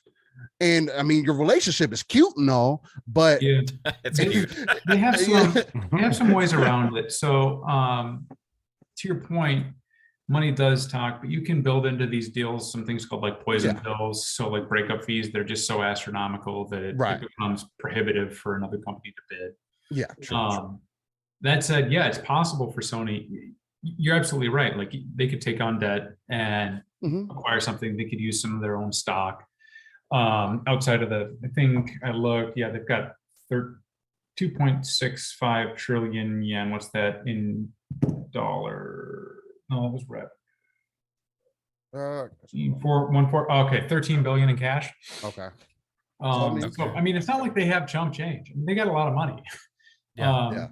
But and debt works differently for companies than it does for individuals, because Exactly. they're not amortized. So a bond, you just pay the interest, and it would be like a 30-year bond. You just pay the interest rate, and if you can cover your interest, you're fine. And then at the end of 30 years, you just issue a new bond for the same amount. As long as your business hasn't deteriorated materially in the meantime, you don't have to worry about carrying $28 billion in debt. Why? Because you can cover your interest cost with your cash flow. So that works differently for companies, I think, because a lot of times I'll see this where people are like, oh my God, Netflix is so much in debt and they're going to go bankrupt. No, it doesn't work like that for companies, because they can keep issuing new bonds to cover the maturities of their current debt.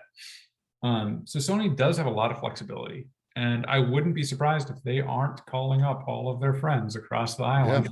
Yeah, saying, I mean, that's gonna be the answer, right? Do? And how do we lock get y'all their in, games day one into Spartacus, right? You know what I mean, or whatever. You know, it's that said. I mean, there is that sort of fiercely independent nature of those public companies. So, like, again, it might be hard to get the management of those other public publishers over there to be amenable to being acquired. Maybe they would be. I don't know. You've heard a lot of slack about the Sony side of the Sony Corp business, or excuse me, the PlayStation side of the Sony Corp business becoming very westernized recently. Like Jim Ryan moving the headquarters out to LA, and then switching, X and Circle, which has been like a staple in Japanese culture for a long time. And so, like, I don't know what the reputation is on the island. Closing the Japanese studio too. Yeah, then Sony closed the Japanese studio, so that's another mark against them in that aspect. And they haven't done phenomenally well in Japan. You're right, they did do that. So they, Xbox has done all right. PlayStation's still done better, but not that much better. So well, Japan's actually a pretty small market overall. Like compared to like the US, like. You're talking about hundreds of thousands and like 1 million, 2 million, as opposed to. Like, if you compare to I can put Nintendo it right Switch, it's insane the difference. Yeah, because here's the thing though. Remember, Japan, people live in really tight spaces too. Yeah, and on the go. On the go, they're always on the go. They don't stop by home. So yeah, that's why Switch is overtaken, and it's gonna be a little bit tough for Xbox and PlayStation. Well, they got Xbox X Cloud, so they can play on their phone and their Switch, and that people to play that way though. Exactly. Yeah. They got to market right to that market. Right. That's the key thing. They've been so horrible about marketing and getting ingrained where people accept their brand. You know what I mean? In these cultures. I saw one day a video about a lady just living in this small space. I mean, literally, it was a small space. I mean, I don't know how she put out the bed and anything, but it was like this small. I'm not kidding you. So imagine yourself putting a PlayStation 5 there in the TV. It just doesn't fit. Not even the TV. It doesn't fit. It doesn't fit. Yeah. Not even a Series S with the TV. It doesn't fit. No joke. Yeah. Tight spaces. So that's why they're always on the go. Interesting. All right, guys. Wow, it's a 3-hour show. A lot to talk about. Jasper's bedtime. And this was chapter 1, all right? Yeah, let's go get her. I'm sure Pong and I will have more thoughts on this on PM and the PM on Thursday. We're gonna have Xbox Ultimate on Friday. We got FSP on Saturday. This is gonna be a lot. This is gonna be a huge topic that's gonna take us the whole week. Because it's one of those things that over time that we're all gonna be thinking more about the possibilities. There'll be little things that we start recognizing that we're not even thinking about right now. As the dust settles. Yeah. This just dropped in Game Pass. This just dropped in Game Pass. Yeah. It's gonna be crazy, guys, and this overshadowed they had the drop of games coming soon to Game Pass today. They got the picture, and there's the most insane group of freaking third-party games coming day one that we've seen there ever. To come. They also announced Game Pass users today that no one saw because of this. Yeah, 25 million plus, right? The whole restructuring of the whole gaming division within Microsoft, right? All of these things are worth a huge discussion about in and of themselves, right? But nothing can top $70 billion being dropped to acquire Activision Blizzard. That is just staggering. Call of Duty in the future, Xbox exclusive, StarCraft, World of Warcraft, or not World of Warcraft is. It could be on Xbox. Unless they develop a it could do it. Xbox version. Yeah. Well, we heard the rumors that it was coming, right? This makes all sense now. Yes. Crash Bandicoot. I mean, Spiral. yeah, there's like, dude, Overwatch 2. Diablo. Overwatch 2 is a game. Remember how much news it made last year when they just revealed an outfit and a new character design for the next game? You know, well, the Diablo 2 battle chest that came out, the definitive edition that you guys were playing. That's once this clears up, or that could be dropping in the Game Pass. A lot more people that haven't gotten into, a Diablo game get to experience it. Yeah. Oh well, guys. All right. So let's get everybody out of here. We're gonna have a lot of fun this week. It's gonna be amazing. But hey, Crazy Lui, thank you for joining us tonight. Why don't you tell everybody where they can find you, sir? Well, easy. At Twitter, you can find me at Crazy Lui Gaming, where I sing, dance, wear makeup, and say hello, Pong Soul, and do a bunch of stuff. Yeah. You got it with the cream on your face. That was great. With my cream on my face, yeah. And also find me on my YouTube channel, Crazy Lui Gaming, where XBI starts tomorrow at 7 p.m. ET, Xbox International. Me, Joanna Dark, Brian Hawkins, and Sour Blow. And on Tuesdays, you can find me in Gaming Lobby, which is Sour Blow Gaming. It's YouTube channel. It's a Spanish channel, but yeah, we're working on it really hard and trying to get Spanish community to follow us. But yeah, 100%. Yeah, I love that you guys do that, man. It's awesome. Now, Lui, I don't know if you remember this because you have COVID and you were so like on so many pills and you were exhausted. But we were playing a game. Oh, Lord. We were playing Halo. Oh Lord! Like what did I say? Earlier this week or last week is last week, and I asked you to do something before Xbox Ultimate on Friday. And you said you would. So I'm curious, do you remember what that was? Or no? I'm going to have to remind you after the show. But we're going to, I need to see this. It's got to happen with one of your videos. Okay. All right. Steel. Yeah. The better half of living split screen. Oh, God. Story. True story. True story. What a shot. I don't deny that. No. That's cool. Steel is. God. Steel is. I won't. Better in every way. I would agree with that. You guys looking forward to having fun on Saturday? Oh yeah, I mean, we definitely are. It's gonna be at the same time. It's probably definitely gonna be a 3+ hour show. Just definitely digging into just a lot of this smoke, man, because there's so much to be had here. We talk about all the time, and like I've been talking about here again into the show, and I'm gonna keep beating that drum. And kind of what Pong came in with we're in the golden age of gaming. This is the age of accessibility. People are getting more potential to play games and have access to this form of entertainment that we have passion in, that I also feel is art and should be treated as such. And man, and just being able to get more sites on it and more people into it is really the main goal. So look, 100%. I respect every one of y'all here. Every one of y'all like brothers to me, man. Y'all are amazing people. Y'all each individually bring something unique to the community. And I don't know, I can definitely say coming into this community has been nothing but a blessing. And then especially with the way that the news has just been turning, it seems like it just seemed like the right time to do it. I know for people like me, Pong, Mavin, 3-Bit, Lui, us who are newer to the community, who haven't been here and just kind of been observing, and then took that chance and started making content.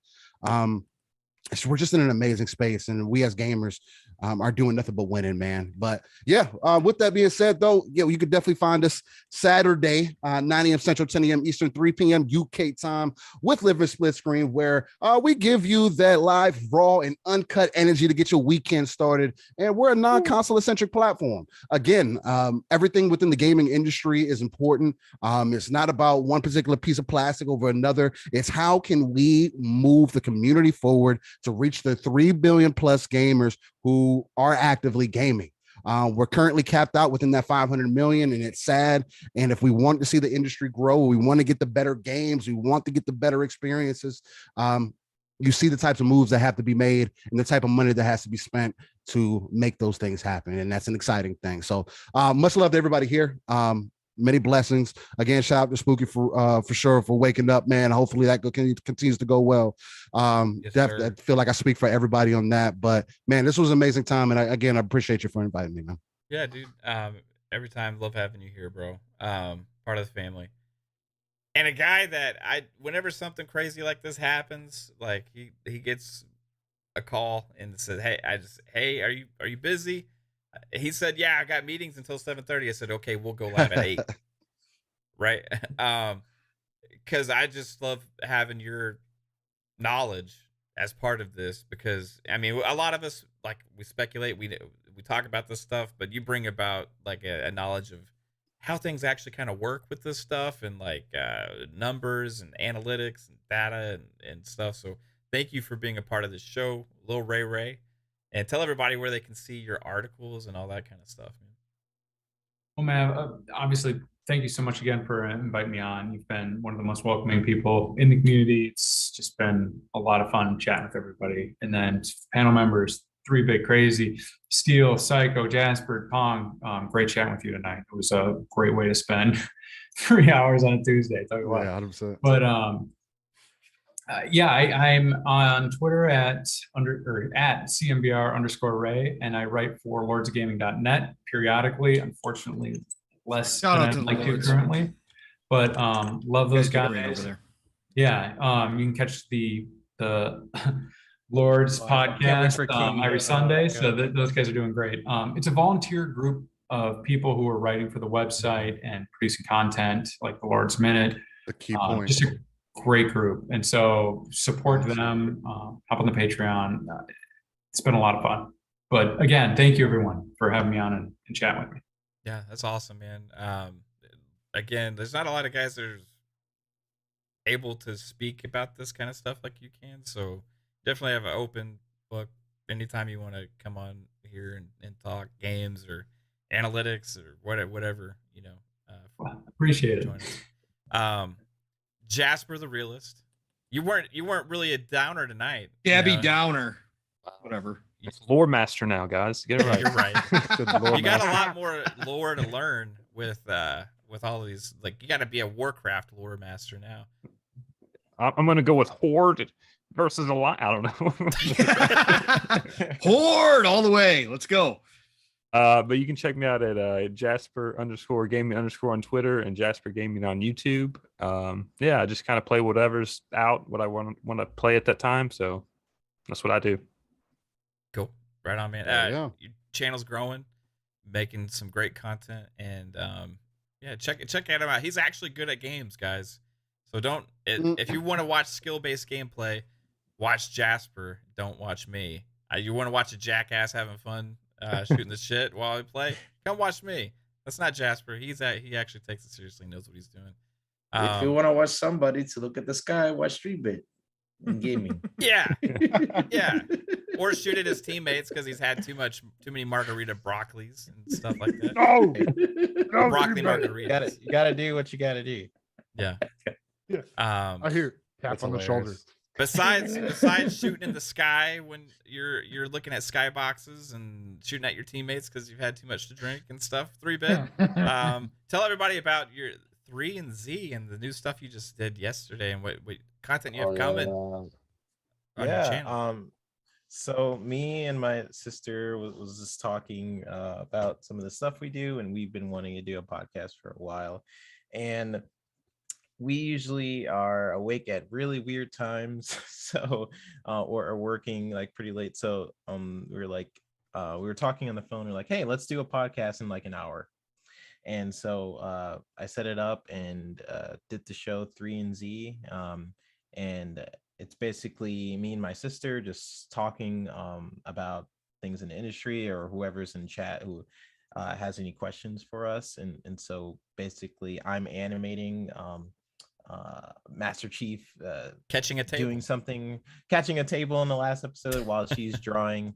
And yeah, like every episode I just want to design stuff in games like Unreal. I want to do some stuff in Unreal while I'm streaming, so you guys get to see like what Unreal 5 looks like, and while she is like doing illustrations and stuff like that. So I thought it'd be a cool idea for a show, and it'll be released periodically because we're both kind of busy. But for the most part, thanks for everyone who tuned into that show. You guys can find me on this show. Hopefully I can get back on the Factor. My freaking schedule is I work exactly when Factor starts.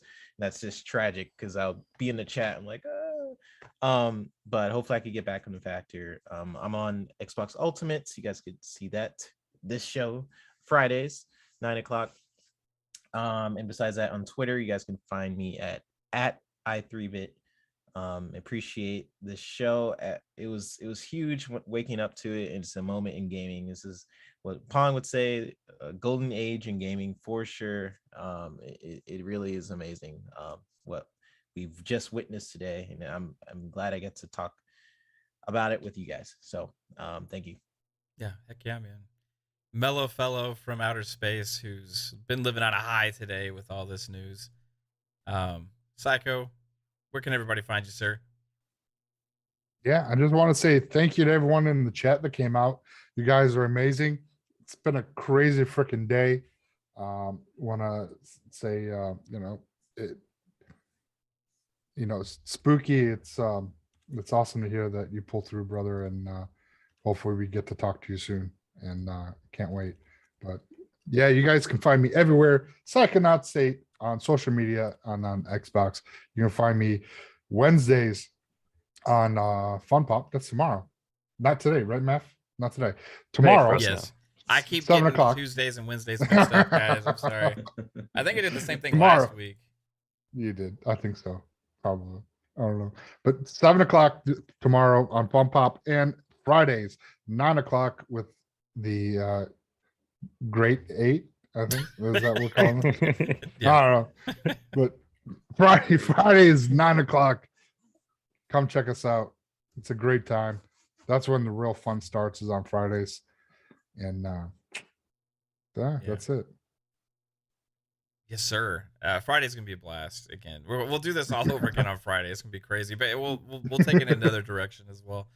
And the encyclopedia of gaming, dating back to the very first game ever created, the one and only Pong Soul, the man with the longest outro. Let's get this done. Let's get this done. Midnight, here we come. Hey, look. Golden Age Gaming is here, just like everybody reiterated. It is here. This is the best time. First of all, shout out to Spooky. Shout out to Spooky's family for keeping us updated. Shout out to Trinity, his fiance, for the struggle. Happy that he woke up today. Thank you for everybody in the community who has sent prayers, energies, thought, whatever the case may be, whatever you do. Thank you all. Do not believe for a minute that does not help in these traumatic moments. It does. The family is so thankful. Just go look at their posts. Look, this community is amazing. Like Steele said, from the time I've jumped into it, I found some of the greatest human beings on the face of the planet that I never would have met otherwise. And some people with the biggest hearts of all time. And just want to thank you all for everything that you did in regards to just thinking about Spooky at any time. And we hope to have him back. So it's a long road. This is just the first step. Yeah, we don't know exactly what the state, what status he has. Yeah. Right. Except he's awake. So.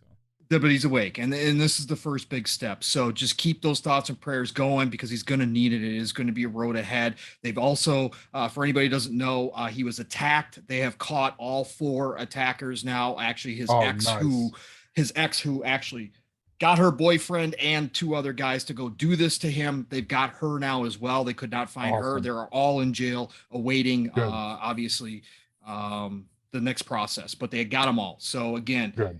This is huge news. And on top of that, gaming news. Look, we've been talking about this forever. Keep coming to our channels. Again, there's a lot of channels out there you can watch, but you want to come to the channels that are giving you the good information. And again, we look at the bigger picture, like Steele says, that RTS view, that satellite view, whatever you want to call it. We all do that here. and we do that on all of our channels.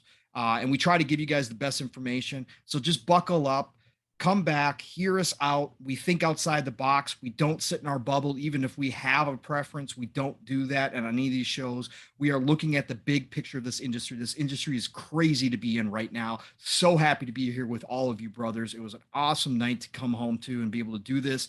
It just doesn't get any better, right? This is what we're all here for. Passion, love for this industry. So thank you all for coming out, chat. Your love and support is greatly appreciated each and every time. Love you all. Look, Pong Soul, you know where to find me. You got me and Mav, PM in the PM, Thursday night, 7 p.m. Eastern, 6 p.m. Central. Like Mav said, look, it's the talk of the week. We're going to try to find different angles. We're going to try to let the dust settle, see some new things that we didn't see before. But look, it is only Tuesday. Who knows what else is going to happen this week, right? This has been a nuts January. So come check out me and Mav, Fun Speculations channel, PM to PM, 7 p.m. Eastern, 6 o'clock Central Time. Right back on Fun Speculations channel on Friday.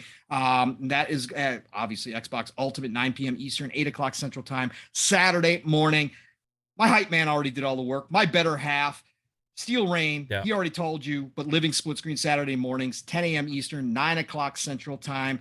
Be there. We will wake you up. 3+ hours of nonstop goodness from him and I. So please check us out there. The Shop Podcast. We took a week off because PTK wasn't feeling too well. We will be back. Shop Podcast Saturday night, 8 p.m. Eastern, 7 o'clock Central Time. Fuzzy Belvedere, Centurion, along with PTK and myself, PTK Blam's channel. Check out the Shop Podcast to end your Saturday night. Otherwise, again, Golden Age of Gaming. Play what you love. Love what you play. Don't let people bring your energy down for this industry or for anything you're doing that you enjoy. I'll talk to you all real soon. Heck yeah, man. Chat, you guys are absolutely incredible. Thank you for sticking with us through this 3 hour and 20-minute tour. It's been absolutely insane. What a big day of news. What a big day of craziness. And hey, when people tell us, hey, stop having all this talk about what ifs, stop speculating. Stop speculating. What's your channel name? Tell us about your channel. Fun Speculation. That's what we do, and this is why we do it, right? Because guess what? It's fun to think about the what ifs. It's fun to think about the possibilities. It's fun to think about gaming and have a positive approach and thoughts about the industry. And today is one of those days when something crazy happens that makes you realize you weren't crazy for having any of these other thoughts that you've been talking about for all this time, that people say, why are you even talking about this stuff? What does it even matter? Like, hey, anything is possible right now in the gaming industry. This stuff is absolutely bananas. So much investment, so many huge deals. I freaking am so happy that we get to experience this, this golden age, this golden era all together. And in the chat and panel discussions and all this stuff, it's a monumental day. Absolutely crazy. So if you want more of this type of content, again, I appreciate it. Don't forget to hit the like button, share this stuff out. Appreciate all the subs to the channel. Again, we recently just hit 2K, so I can't thank all of you guys enough for that. Tomorrow, Fun Pop, we'll have some fun discussions about movies and TV shows. Thursday, Pong and I are going to have a blast. Friday, Xbox Ultimate. Saturday's FSP. All coming to you here on Fun Speculation. So thank you all. Again, you freaking rock. Have a good one. Oh, hey, and Spooky, we love you, man. If you get to see this, I hope you can hear us and love you, Spook. See us shouting you out, dude. Love you, Spook, it's man. Amazing. Love you, bro. Have a good one, everybody. Take it easy. Bye. Peace. See ya. Don't buy a dirt.